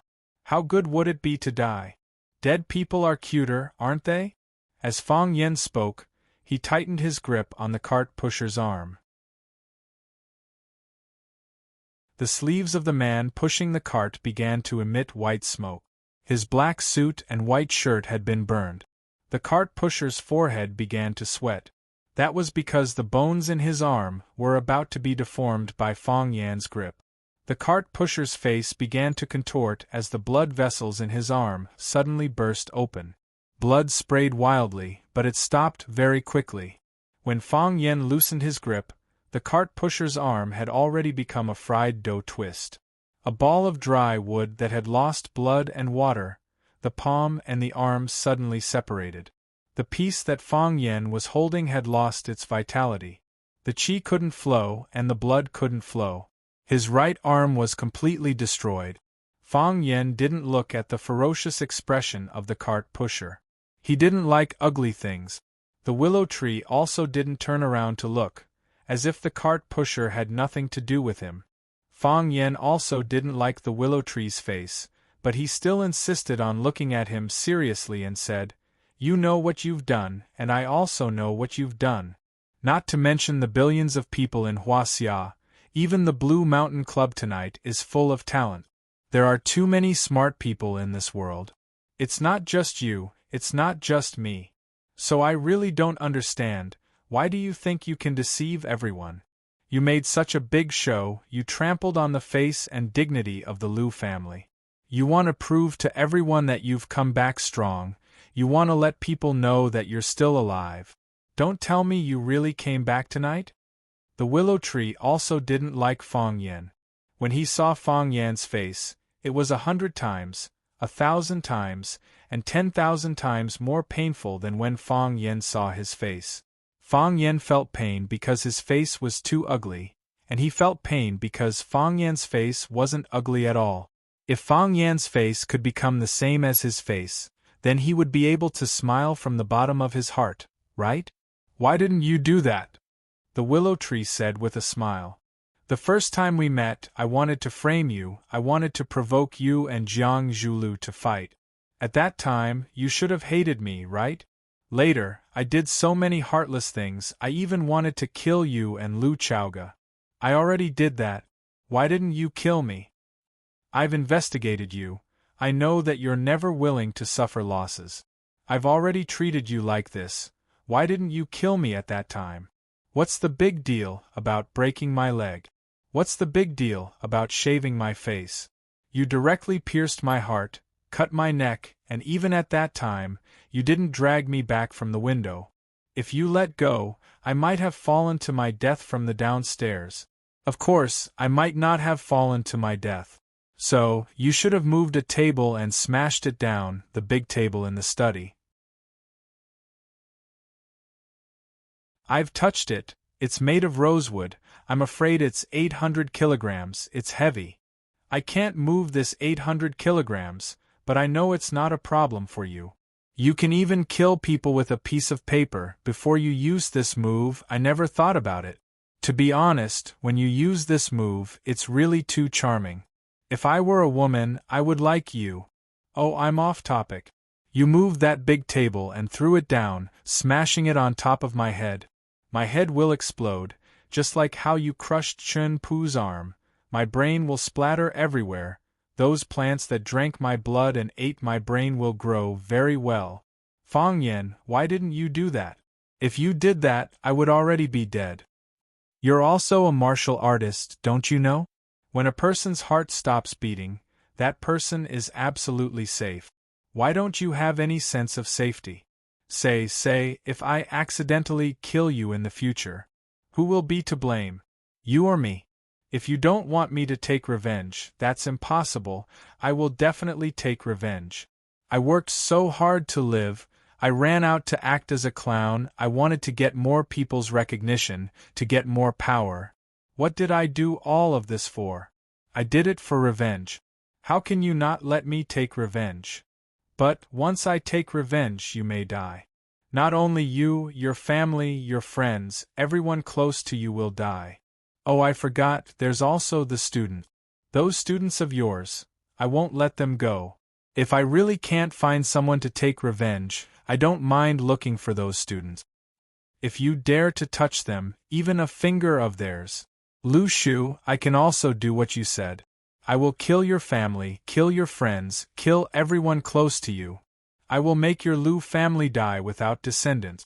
You see, you're angry. Why are you angry? I'm already like this, why are you still angry with me? You can't let an ugly trash like me follow some etiquette and morality, right? Lu Shu crazily looked at Fang Yan and said, Impossible. I don't care about etiquette, I don't care about honor. If I cared about honor, I wouldn't have learned to walk like a duck. My heart is already dead, in fact, my body is already dead. What you see now is a vengeful corpse. Lu Shu reached out his hand to touch Fang Yan's hand, put his hand on his neck and said, You see, I've said it so clearly, don't you want to strangle me to death? Come on, a real man, since you think like this, you should do it immediately. Come on, strangle me to death, just like how you just broke Chen Pu's arm. Such a good internal martial arts master was destroyed by you just like that. Fang Yan stretched out his hand and strangled Lu Shu's neck.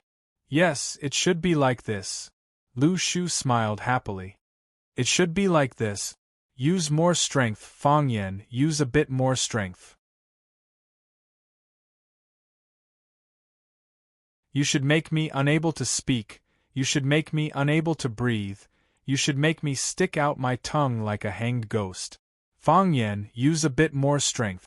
Let me show everyone one more time before I die. Let them see how one of the four prodigies of Huaqing, Lu Shu, dies. It's not that I'm boasting, but this kind of scene.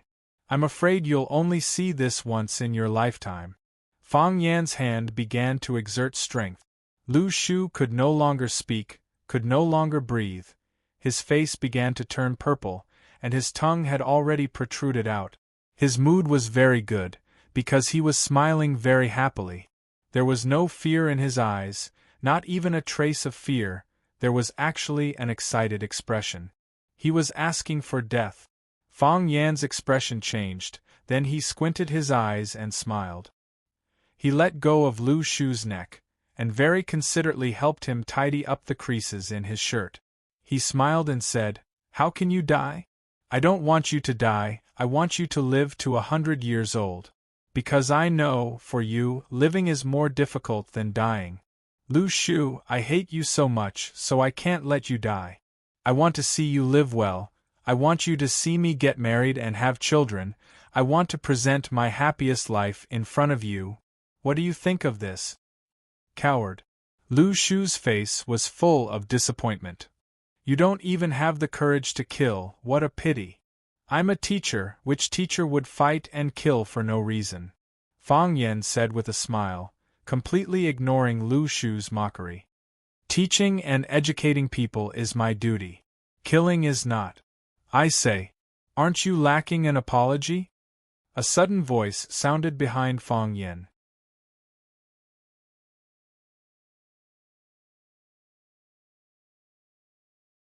Chapter 260. Fang Yan turned around and saw Lu Qingming standing behind him with a group of people. He stood at the forefront of the crowd and kept a few steps away from the others. It was like the sharpest part of a triangle. Fang Yan looked at Lu Qingming and asked with a smile, What did you just say? I said you owe him an apology. You owe our Lu family an apology. Lu Qingming said seriously. If he could, Lu Qingming didn't want to stand up and say this sentence. He even wished that he didn't appear at the Blue Mountain Club tonight. However, he came and he saw everything that happened in front of him. Therefore, he had to stand up. What was the most important quality of an heir? Ability? Vision? Indomitable character, or the spirit of never giving up? All of these were needed. Of course, the most important thing was to be responsible. As the future successor of a family, if one pretended not to see when one's family was being bullied by others or acted like a coward, then the successor was obviously not qualified and would be quite disappointing to the family. If he couldn't even protect his own brother, how could those distant relatives or other people who were fighting behind the Lu family dare to hope that he could stand up and protect them when they were in trouble? Lu Qingming knew that Lu Shu did it on purpose. He knew that he would appear at the Nanshan Club tonight, and he also knew that Fang Yan would appear at the Nanshan Club. Lu Qingming dared to swear on his character and even the reputation of his fiancée, Wang Jinghong. Otherwise, how could there be such a coincidence? Lu Qingming never believed in coincidences. The so-called love at first sight might be the result of thousands of painstaking waiting in the dark. The so-called telepathy might just be mutual consent. Why did Lu Shu do this? Before he stood up and said this sentence, Lu Qingming had already thought of the answer to this question. He wanted to provoke Fang Yan and see if Fang Yan dared to kill him in public. If Fang Yan killed him, he would win this battle. Anyone could see that for the willow tree, living was much more difficult than dying. Fang Yan, on the other hand, was different. He was young and promising, lived a rich and colorful life, was powerful, and had a good relationship with others. He did not want to be buried with the willow tree at this time. Also, he was testing him. If he stood up for him, then he would definitely have the most intense conflict with Fang Yan. It was even possible that he would be beaten up by Fang Yan. If he was beaten up by Fang Yan, his reputation would be in tatters, wouldn't it? If that really happened, it would be even more uncertain whether the family would continue to nurture him as the heir. There was also another possibility. If he was afraid of Fang Yan and was unwilling to stand out, the family would definitely give up on him and choose another successor. There was no doubt about this. Lu Qingming knew that Lu Shu's heart was filled with hatred. He not only hated Fang Yan, but he also hated himself. He hated this cousin who had replaced him even more. However, he still had to step forward. He knew that this was a trick of the willow tree to kill 3 birds with 1 stone, but he still had to stand up and say this sentence. Lu Qingming could see that this was a trap, and the willow tree also dug this trap openly. However, he still had to jump down. This was the scary part of the willow tree, and also the reason why he was afraid of the willow tree from the bottom of his heart. Fang Yan smiled and looked at Lu Qingming and said, "I can understand your feelings at this time. Standing up and saying this sentence must be very difficult for you, right? If I had directly strangled him just now, wouldn't your mood be better?" Lu Qingming frowned and said, "Don't sow discord. This is not what a gentleman should do. Lu Shu is my big brother. No matter what you say, we will be a family. I was trying to sow discord in such a subtle way, but you actually saw through it?" Fang Yan said with a surprised face. "When I was strangling his neck just now, you must not have seen it, right? If you saw it, you would have come over and asked me to let go. Isn't that right?" Lu Qingming's face was extremely ugly, but it was difficult for him to refute Fang Yan's vicious words. When he came to the Blue Mountain Club, many people saw him. He came earlier than Fang Yan, so naturally, he came earlier than the willow tree. If he didn't see the conflict between the willow tree and Fang Yan, wouldn't he be laughed at by these people present? Everyone was smart, and deceiving oneself was the most stupid behavior. Wang Jinghong walked to Lu Qingming's side with a glass of wine, looked at Fang Yan and said, "At that time, he was lying on my body and busy. How could he have the time to pay attention to these trivial things outside?" What? Many people looked at Lu Qingming with a playful expression, and more people thoughtfully looked at Lu Qingming's fiancée, Wang Jinghong. This woman was not simple. She deliberately said that her relationship with Lu Qingming was so ambiguous, but it also helped Lu Qingming to get out of trouble. She had courage and wisdom. If Lu Qingming betrayed her in the future, perhaps these people present would spurn him for a lifetime. The pressure on Lu Qingming's body suddenly decreased. He coldly stared at Fang Yan and said, "We don't have anything else, but we have a bit of backbone. The Lu family's people can't be bullied by anyone." But Fang Yan slapped Lu Shu's face. Lu Shu simply had no time to react and dodge. After being slapped heavily, blood flowed from the corner of his mouth. "I've already bullied him, and I'm not going to apologize. What can you do to me?" Fang Yan asked back. You're going too far. Lu Qingming angrily shouted. As soon as his voice came, a group of black-clothed people quickly came forward and surrounded Fang Yan. Lu Qingming was the heir that the Lu family was cultivating, so his defense was naturally much stronger than that of the disabled Lu Shu. Especially after the incident of Lu Shu being injured, they didn't dare to have any negligence on Lu Qingming. A few black-clothed people's temples bulged. At first glance, it was obvious that they were experts with deep foundations. There were also a few people who put their hands into their pocket. Obviously, there were weapons that they could rely on. This time, Lu Qingming was going to go all out. I don't care about my personal honor, but the honor of the family must be maintained. Lu Qingming said loudly. I know that your skills are good, and ordinary people can't do anything to you. I also know that neither I nor the bodyguards behind me are your opponents, but if you don't apologize, I will never take a step back. Only death awaits. Pa. Fang Yan backhanded a slap and Lu Shu was hit again. This time, Lu Shu wanted to dodge, but how could his speed be faster than Fang Yan's? Walala, someone took out a gun, and the pitch-black muzzle was aimed at Fang Yan's head and chest. As long as Lu Qingming gave the order, they would be able to surround Fang Yan in the middle and turn him into a sieve. Everyone held their breath. Their eyes were wide open, and they looked at the scene in front of them in surprise. Had these people all gone mad? Lan Shanggu sighed softly. He knew that he had to step forward. He was the one who invited Fang Yan. If something happened to him, his wish would be completely ruined. Even if nothing happened to him, if he didn't step forward to help him when he was in trouble, he would probably have a negative impression of his character, right? Lan Shanggu walked between Fang Yan and Lu Qingming and said with a smile, It's rare for everyone to have time to drink together. Why are you so nervous? Both of you give me some face, and let's end today's matter here. How about it? Fang Yan didn't care. He looked at Lan Shanggu and said, Brother Lan, I was invited by you. You can do whatever you want. I'll listen to you. That couldn't be better. Lan Shanggu smiled and nodded, but his heart was extremely bitter. Fang Yan, this bastard, meant that since I was invited by you, I'll let you settle this matter for me. I won't care about what happens next.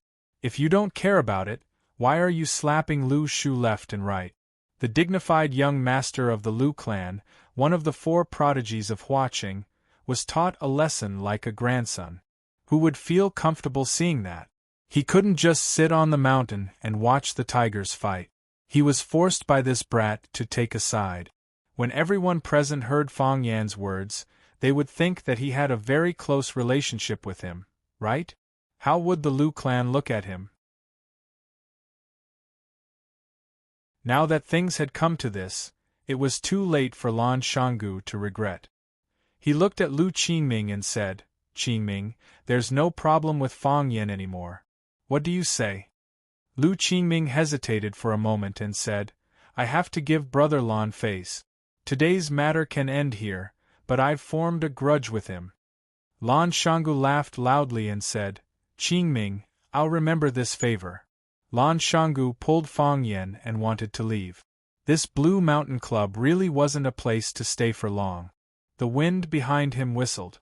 Fang Yan suddenly turned around. Boom!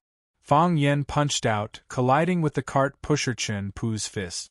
Chen Pu's right fist was injured, so he used his left fist to attack. Not only did his strength not weaken, but it became even more vigorous. If this situation occurred, then it proved that Chen Pu was left-handed. He didn't know whether to praise this guy's insidiousness or laugh at his stupidity. He actually wanted to hold back when fighting with him. The 2 fists collided and energy flowed everywhere. Even though Chen Pu had secretly prepared for a long time, Fang Yan's sudden attack still gave him the upper hand. Chen Pu didn't have enough energy and his feet slipped on the floor. Fang Yan's body moved forward, as if attracted by that energy. When Chen Pu's old energy was exhausted, Fang Yan's fist suddenly opened, and his palm quickly wrapped around Chen Pu's fist. I hate sneak attacks, Fang Yan said. He suddenly exerted force, and only a "kacha" sound was heard. Chen Pu's fist was squeezed together and turned into an ugly meatball. His finger bones were all broken, and became a pile of bone fragments. Chen Pu screamed. He couldn't bear the pain anymore and fainted on the ground.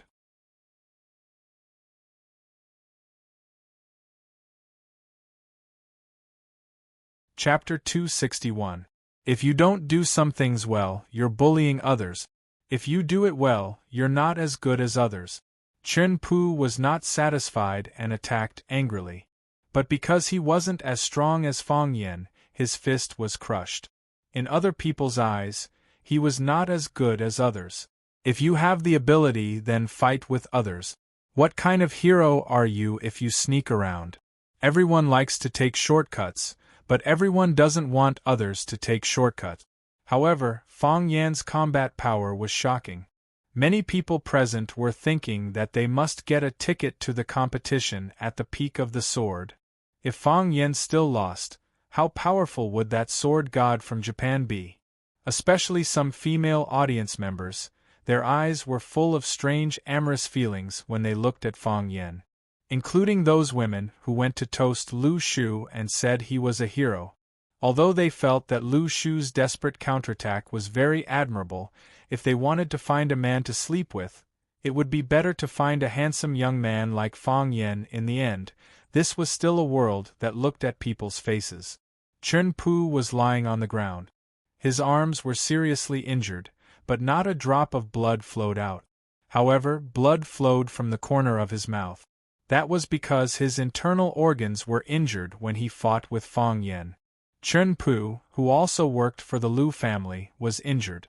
Those bodyguards in black were ready to make a move, but Lu Qingming didn't seem to see this scene. They immediately turned their eyes elsewhere. Fang Yan left with a smile on his face. Lan Shanggu also left. He cupped his fists and apologized to the people around him. Lu Qingming walked to Lu Shu's side and supported his unsteady body. He said with concern, "Big brother, are you okay?" Lu Shu raised his head to look at Lu Qingming and laugh. "Big brother, what are you laughing at?" Lu Qingming asked. "In the past, when I heard people say that our Lu family has a talent, I felt a little guilty. But after seeing Qingming's performance tonight, I know that what they said is true. The onlookers see clearly, while the players are confused. They were the ones who could see things more clearly. I'm really happy to have a younger brother like this." Lu Shu held Lu Qingming's hand and said with a smile, "I cheated you once, and you also forced Fang Yan to slap me a few times. We brothers are even this time, right?" Lu Qingming said with a serious expression, "What does big brother mean? Why would I force Fang Yan to hit you? I just wanted to get justice for you and get back some face for our Lu family. How could I force him to slap you? Does big brother think that I shouldn't do this?" Lu Shu patted Lu Qingming's shoulder and said, "Just based on these words, you are more suitable to be the successor of our Lu family than me. I admit that I'm shameless. You're shameless. You don't even want to admit it."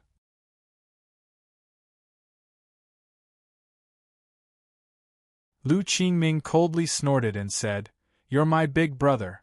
I have nothing to say if you lecture me. But when we are outside, we should save some face for the Lu family.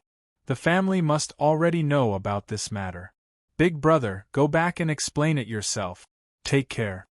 Lu Qingming didn't want to deal with Lu Shu. After saying this, he led a group of people outside. Lu Shu laughed again. He pointed at Lu Qingming's back and said, "Did you see that?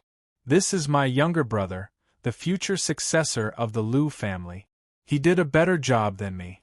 The future of the Lu family is limitless."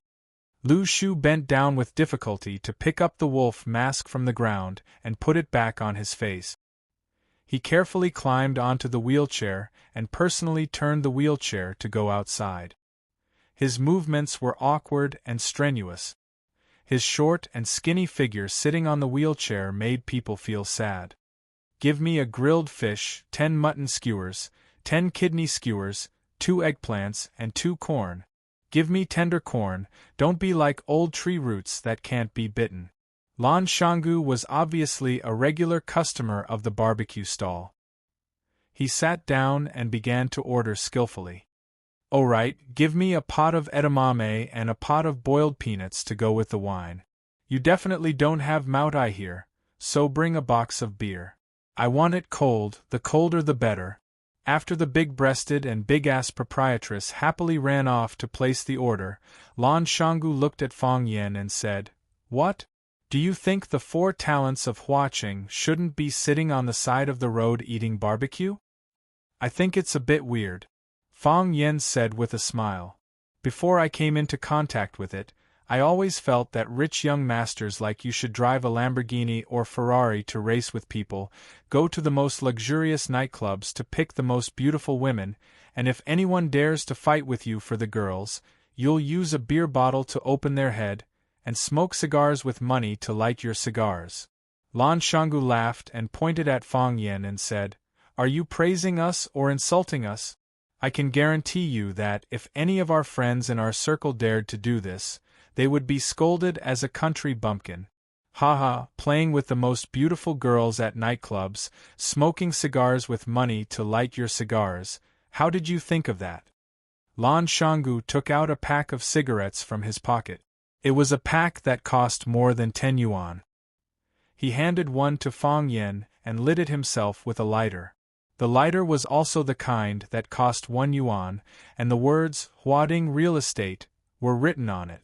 After Lan Shangu took a puff, he said with a pure smile, "It's not as particular as you said.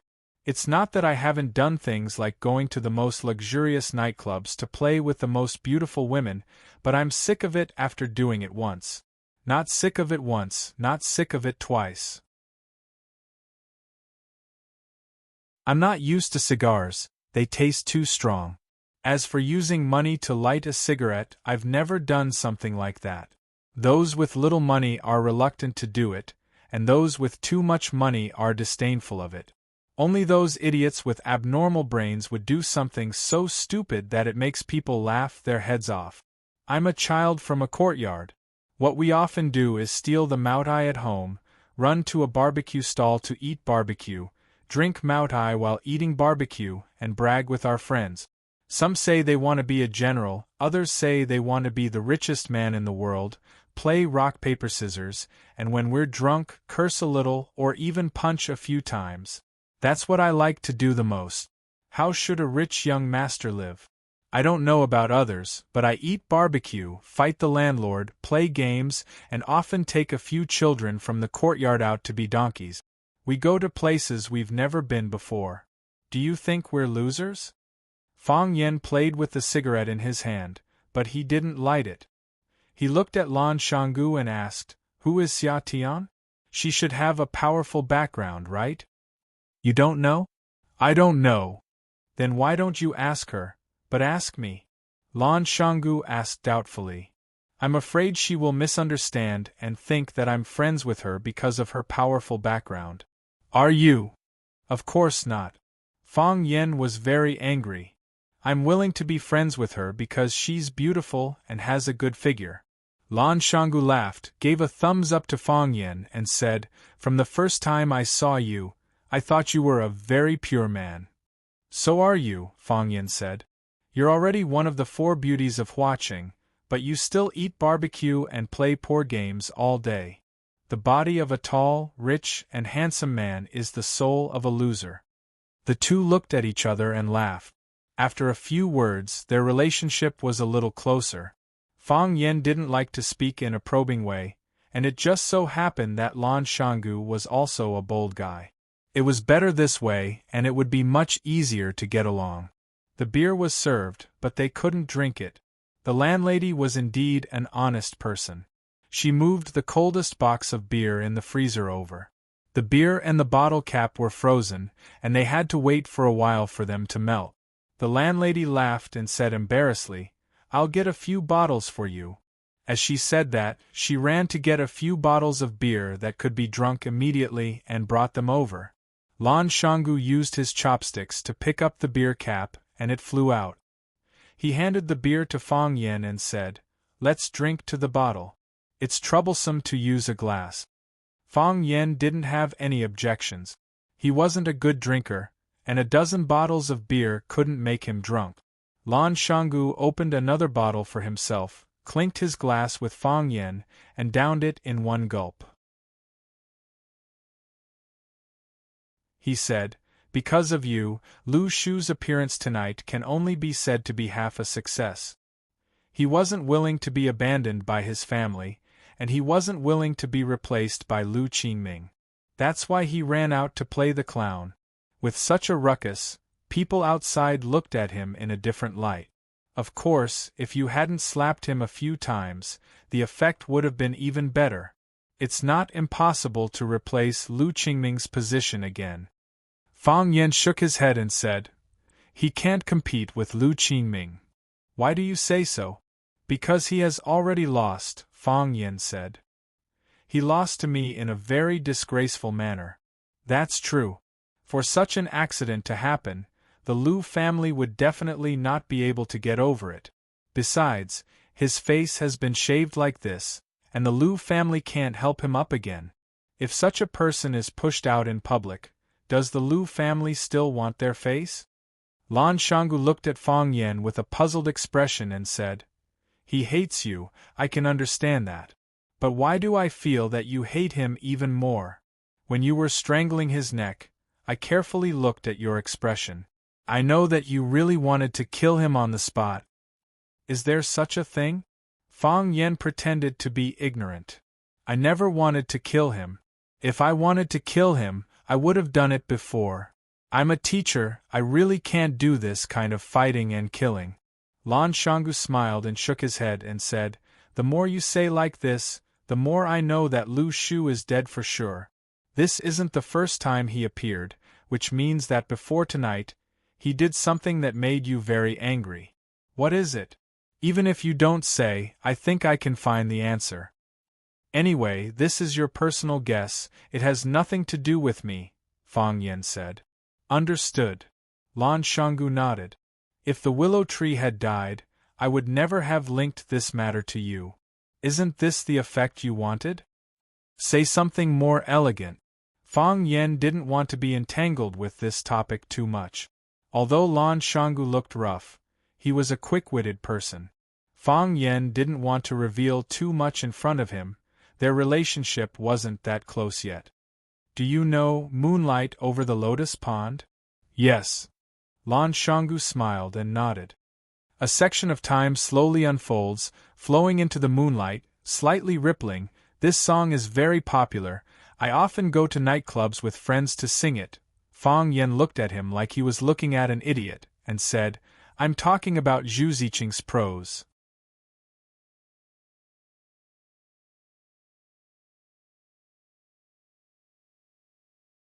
Chapter 262. After Lan Shanggu left, Fang Yen sat there trembling with anger. That loser who kept saying that his hobbies were eating barbecue, fighting the landlord, and playing computer games had a Bentley Mulsanne that was worth tens of millions waiting at the intersection with a group of bodyguards in black. What was the meaning of this?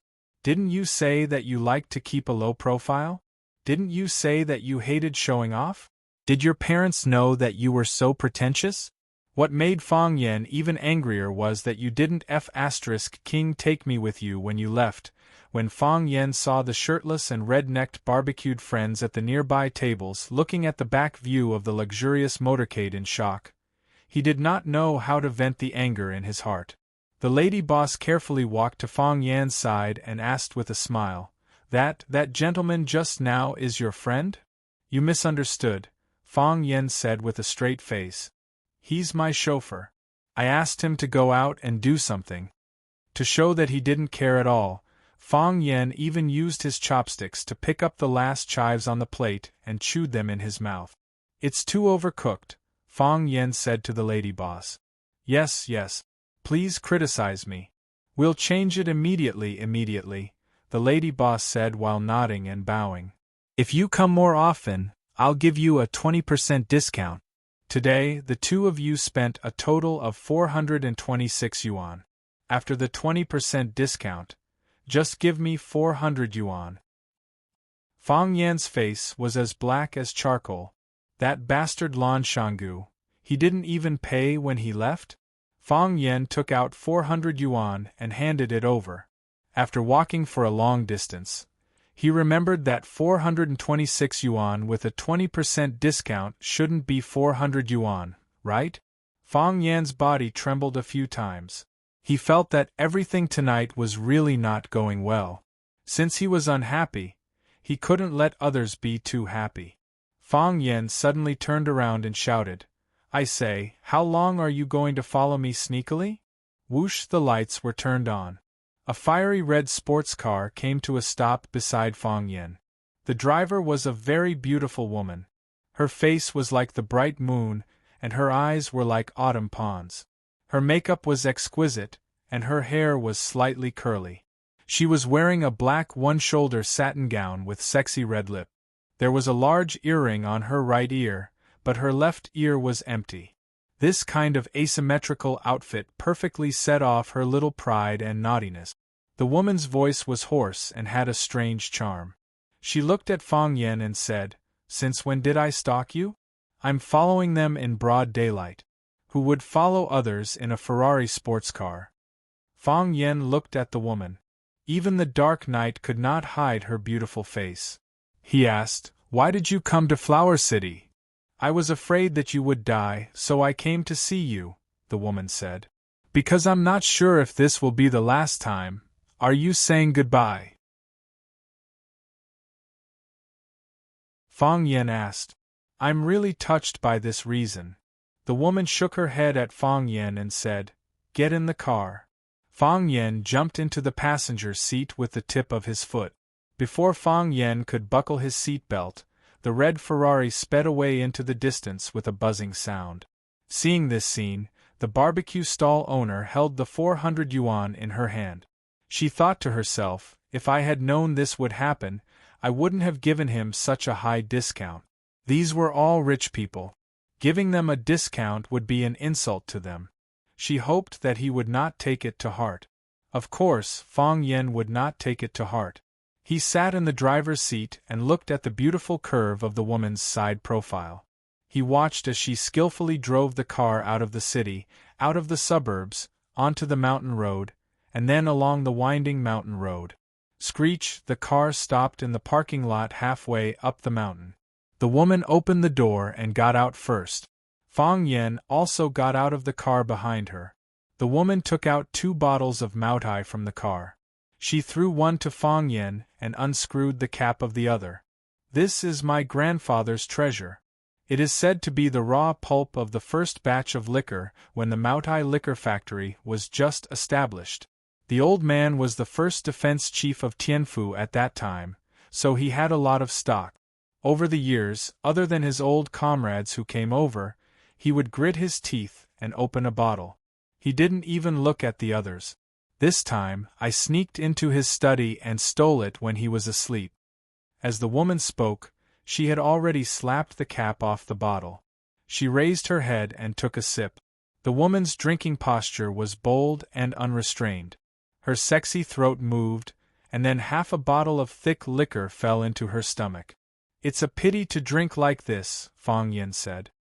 He unscrewed the cap and sniffed the rich aroma. After feeling it carefully, he took a small sip. It was spicy but not choking. It melted in his mouth. Fang Yan thought that he should give this bottle to the old drunkard. If he drank such a good wine, he would probably have to practice drunken boxing in the yard for a long time. Wine is meant to be drunk.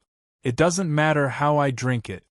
The woman's buttocks sat on the body of the Ferrari, and half of her body leaned forward. Her plump chest was even more prominent, and her beautiful legs were even more dazzling. The heels of her high heels lightly tapped on the stone floor on the ground, looking leisurely and carefree. This was a rose among flowers. This was the king of birds. Yes, she had a name, Phoenix. "This is your wine. You can drink it however you want," Fang Yan said. Phoenix looked at Fang Yan and said, "Are you afraid?" "Not afraid," Fang Yan said. "I'm prepared to die in battle." And I'm also prepared to let my opponent die in battle. Since I'm prepared for these two aspects, it proves that I'm not afraid of death. Phoenix shook her head and said, "This is not your style." "What style should I be? Remember the first time we drank wine? You, me, Bailey Lou, and Bai Xiu. I stole 4 bottles of Moutai from my father's study. We agreed that each of us would have a bottle. In the end, the 3 of us finished that bottle of Moutai. You drank a third and said that you went to the toilet, and then you never came back," Phoenix said with a disdainful look. "The rest of your wine was shared by us." Fang Yen touched his nose in embarrassment and said, "I've explained it countless times. I had a stomachache that day, and at that time our oldest, Bai Xiu, was only 11 years old. How many 11-year-old children can drink half a kilogram of white wine?" Phoenix was too lazy to argue with Fang Yen on this issue. She said, "You know that Bailey Lou has always wanted to challenge you. He always felt that he should be the number 1 person in the younger generation of the inner Jianghu. He waited from the age of 10 to the age of 17, and finally forced you to agree. In the end, when he excitedly went to your house to fight, you said that you were not feeling well and agreed to fight again in 3 days. Bailey Lou turned around and went back. There was a rumor that you defeated your opponent with 1 move.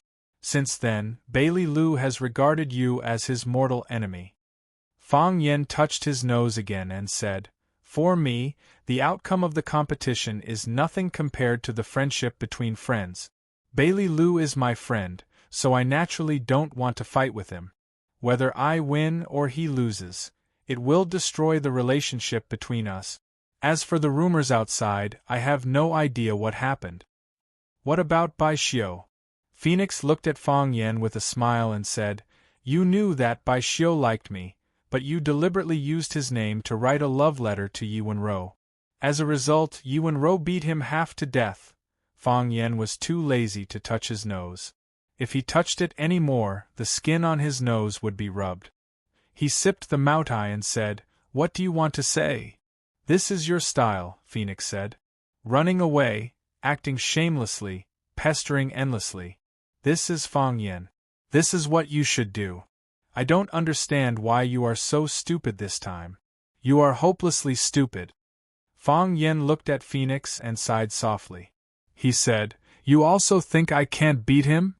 "Everyone thinks so," Phoenix said. "Your Taiji cultivation is not weak, but Qianye Bing has entered the domain of Sword God." Fang Yen looked at Phoenix and said with a wry smile, "The first time we drank was because I lost to Yi Wenro in a competition. I was beaten up by her. In order to comfort me, you agreed to drink with me. We agreed to drink 1 bottle each, but when I drank a third of the bottle, I began to vomit blood. The blood spat into the wine glass and quickly dyed the wine in the glass red. I was afraid that you would laugh at me, so I drank the blood wine in the glass and said that I was going to the toilet to escape. I didn't dare to drink it. I was afraid that the more I drank, the more blood I would vomit. I couldn't finish the last bottle because I would vomit half a glass of blood with every glass of wine. I didn't want to challenge Bailey Lou because, in my opinion, the Bailey family is crazy. If I beat him the first time, I would soon receive his second challenge. If I beat him the second time, I would immediately receive his third challenge. I didn't want to lose, so I simply didn't want to compete. Because after one competition, I would have to accept their countless challenges. That was really annoying. As for Bai Xiu, I think he and Yi Wenro are a good match. One is gentle and elegant, smiles at anyone he sees, and looks so good when he smiles. The other is brutal and violent, and everyone wants to beat him up. I think they are a match made in heaven. I was afraid that they would miss this good fate, so I wrote a love letter to Yi Wenro in the name of Bai Xiu. You know, among us, my writing is the best. When Fatty and the others ask me to write love letters, they should at least bring me 2 bottles of good wine or give me a few bags of good medicinal herbs. I wrote love letters to Bai Xiu, but I didn't accept anything from him. I was even generous and didn't let him know. Fang Yen looked up at the sky and said, "Escape, shameless, unreasonable. I always do things like this. But not this time. I don't want to escape, I don't want to be shameless, I don't want to be unreasonable. I want to do something seriously. I want to defeat Qianye Bing with what I have learned over the years."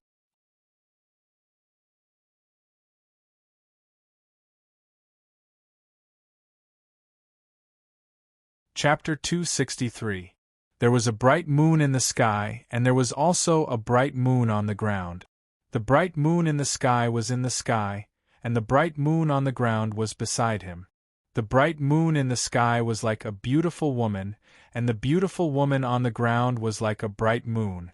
Fang Yen was a little drunk, so he couldn't tell whether the bright moon in the sky was brighter or the bright moon on the ground was more beautiful. Many times, Fang Yen would have a sense of powerlessness. Why were the women around him so beautiful? Not only were they beautiful, but they were also extremely smart.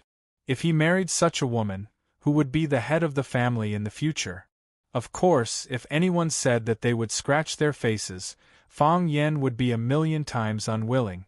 It was a great pleasure to look at such a beautiful woman. Therefore, Fang Yen felt very happy now. There was a bright moon, good wine, a sports car, and a beautiful woman with long legs and breasts. The mountains were towering, and the cool wind was surging.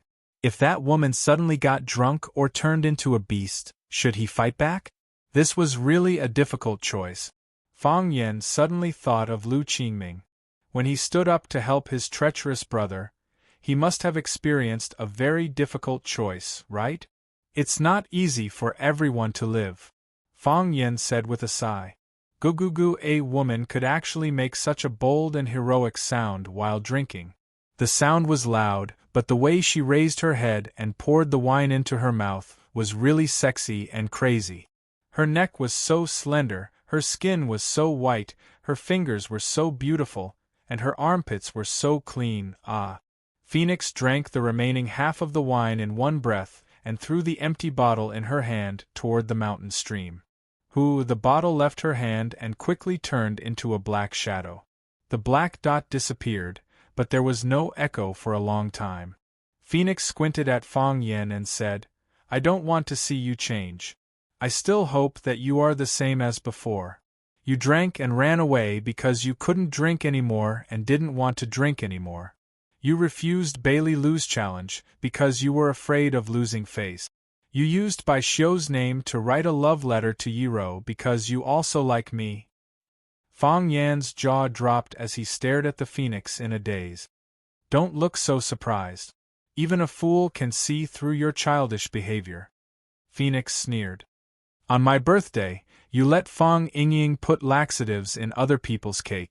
In order to make them take the bait, you forced Fang Yingying to eat first. In the end, Fang Yingying and the boys had diarrhea for the whole day. You dragged me to the Great Wall and set off fireworks for half a night. The day before Valentine's Day, you dragged Bai Xiu and Bailey Lu to your house to drink, saying that whoever won would get the chance to ask me. Bai Xiu and Bailey Lu were very happy because they could drink better than you. Later, the old drunkard accidentally smelled alcohol and dragged Bai Xiu and Bailey Lu to drink until the next morning. On Valentine's Day, they vomited all their bile. You picked a bunch of wildflowers from my yard and gave them to me. Then you dragged me to the river and sat foolishly for the whole morning. While I was asleep, you wanted to secretly kiss me." Fang Yen trembled with anger. He angrily accused her of inaccurate statements and said, "You were asleep. How did you know I wanted to secretly kiss you?" "Because I was pretending to be asleep," Phoenix said matter-of-factly. "Don't you know that girls like to pretend to be asleep?" "Impossible." Fang Yen shook his head. "I clearly checked your pulse. Your breathing and pulse were exactly the same as when you were asleep." "Idiot." Phoenix shook her head helplessly. "Sometimes you're smart, but sometimes you're just plain stupid. For people like us, how hard is it to disguise our breathing and pulse? I can find 100 ways to do it, okay? locking one's chi, closing one's consciousness, returning to one. Fang Yen trembled even more and scolded, "You idiot woman, you even cheat in this kind of thing. You are busy scheming against others all day long. What other words of yours are true? I don't want you to die." Phoenix looked at Fang Yen and said resolutely, "This sentence is true. Bailey Lu hates you, but he doesn't want you to die. So he came. Bai Xiu doesn't want you to die either, but he can't come. He said that you don't like him. If he comes, it will only make your state of mind unhappy." This hypocrite! Fang Yen gritted his teeth and said, "You obviously don't want to do something, but you always say it in such a dignified way. No wonder the two of you can get together." Phoenix was silent. Fang Yen didn't want to say anything even more. Yes, Fang Yen liked Phoenix, but the person Phoenix liked was Bai Xiu. Fang Yan's first love was snatched away by another man. Oh, it couldn't be said to be snatched, because the girl had never belonged to him. "You picked a flower and put it in your hair. I rolled the iron hoop in the alley. Your smile was so bright in your eyes in those carefree days, when he was the most beautiful youth in the world." Fang Yen also loved a girl with all his heart. On that cold morning, in the snow-covered winter, Phoenix and Bai Xiu walked hand in hand in the snow. Fang Yan's body shrank at the mouth of the alley, like a turtle trying to bury its body in the knee-deep snow. The snow that year was very, very heavy, and the winter that year was very, very cold. Fang Yen cried. He squatted in the snow and cried like an abandoned child. That was Fang Yan's first love, fragile and sensitive. A gust of wind could blow it away. "You don't understand," Phoenix said. "Bai Xiu and I are the same kind of person." "I know you don't deserve me," Fang Yen said. Phoenix giggled and said, "You're right, I don't deserve you." Seeing that Fang Yen was also laughing, Phoenix looked at Fang Yen seriously and added, "Fang Yen, what I said is true." All right," Fang Yen said with a wave of his hand. "So this is the legendary good guy card. You women are really good at playing this card. Saying that you're too good, that I don't deserve you, and that you should find a girl who deserves you. Rejecting you makes you feel happy. When we realized that something was wrong, you had already turned around and rushed into the arms of another man who wasn't a good person." Phoenix laughed even more happily and said, "Right, Fang Yen, this is the real you. Weren't you good in the past? Everyone thinks you're shameless and despicable, but no one has ever worried about your safety. Bailey Lu once told me that the three of us have grass growing on our graves. Maybe you've even grabbed the little girl's hand to read her fortune. Fang Yen, why do you want to change? Not because you've grown up, not because you've matured. Who said that you have to die once you've grown up? Who said that? Who said to let him die once in front of me?" Fang Yen looked up at the bright moon in the sky. The light of the bright moon also shone on his delicate face. His eyes were firm and his voice was soft as he said, "I want to win glory for the country." Phoenix left. She left in a rage. When she heard that Fang Yen insisted on fighting to the death in the Qianya military department because he wanted to win glory for the country, she felt as if she had been poisoned by hundreds of strange poisons. She couldn't stay any longer. She was afraid that she would be angered to death by Fang Yen. If Phoenix became a dead bird, that would not be beautiful. Fang Yen felt sad.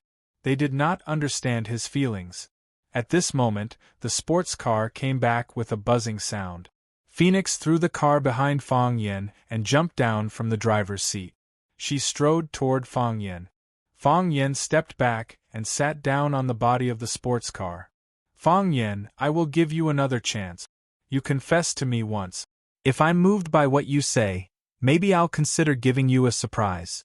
On this mountainside, no matter what we do, no one will see us, right?" Phoenix's body was lying on top of Fang Yan's body. Her hands were propped up on the car, creating a huge gap between the two of them. It was precisely because of this huge gap that Fang Yen was able to get a panoramic view of her full chest. This woman has quite the body. Fang Yen thought to himself. If you marry me, you might soon become a widow and inherit all my assets, Fang Yen said. He felt that his words were very convincing. If Phoenix were to become a widow and inherit all his assets, wouldn't she be able to find as many handsome men as Bai Xiu in the future? Bang! Phoenix's fist struck Fang Yan's stomach.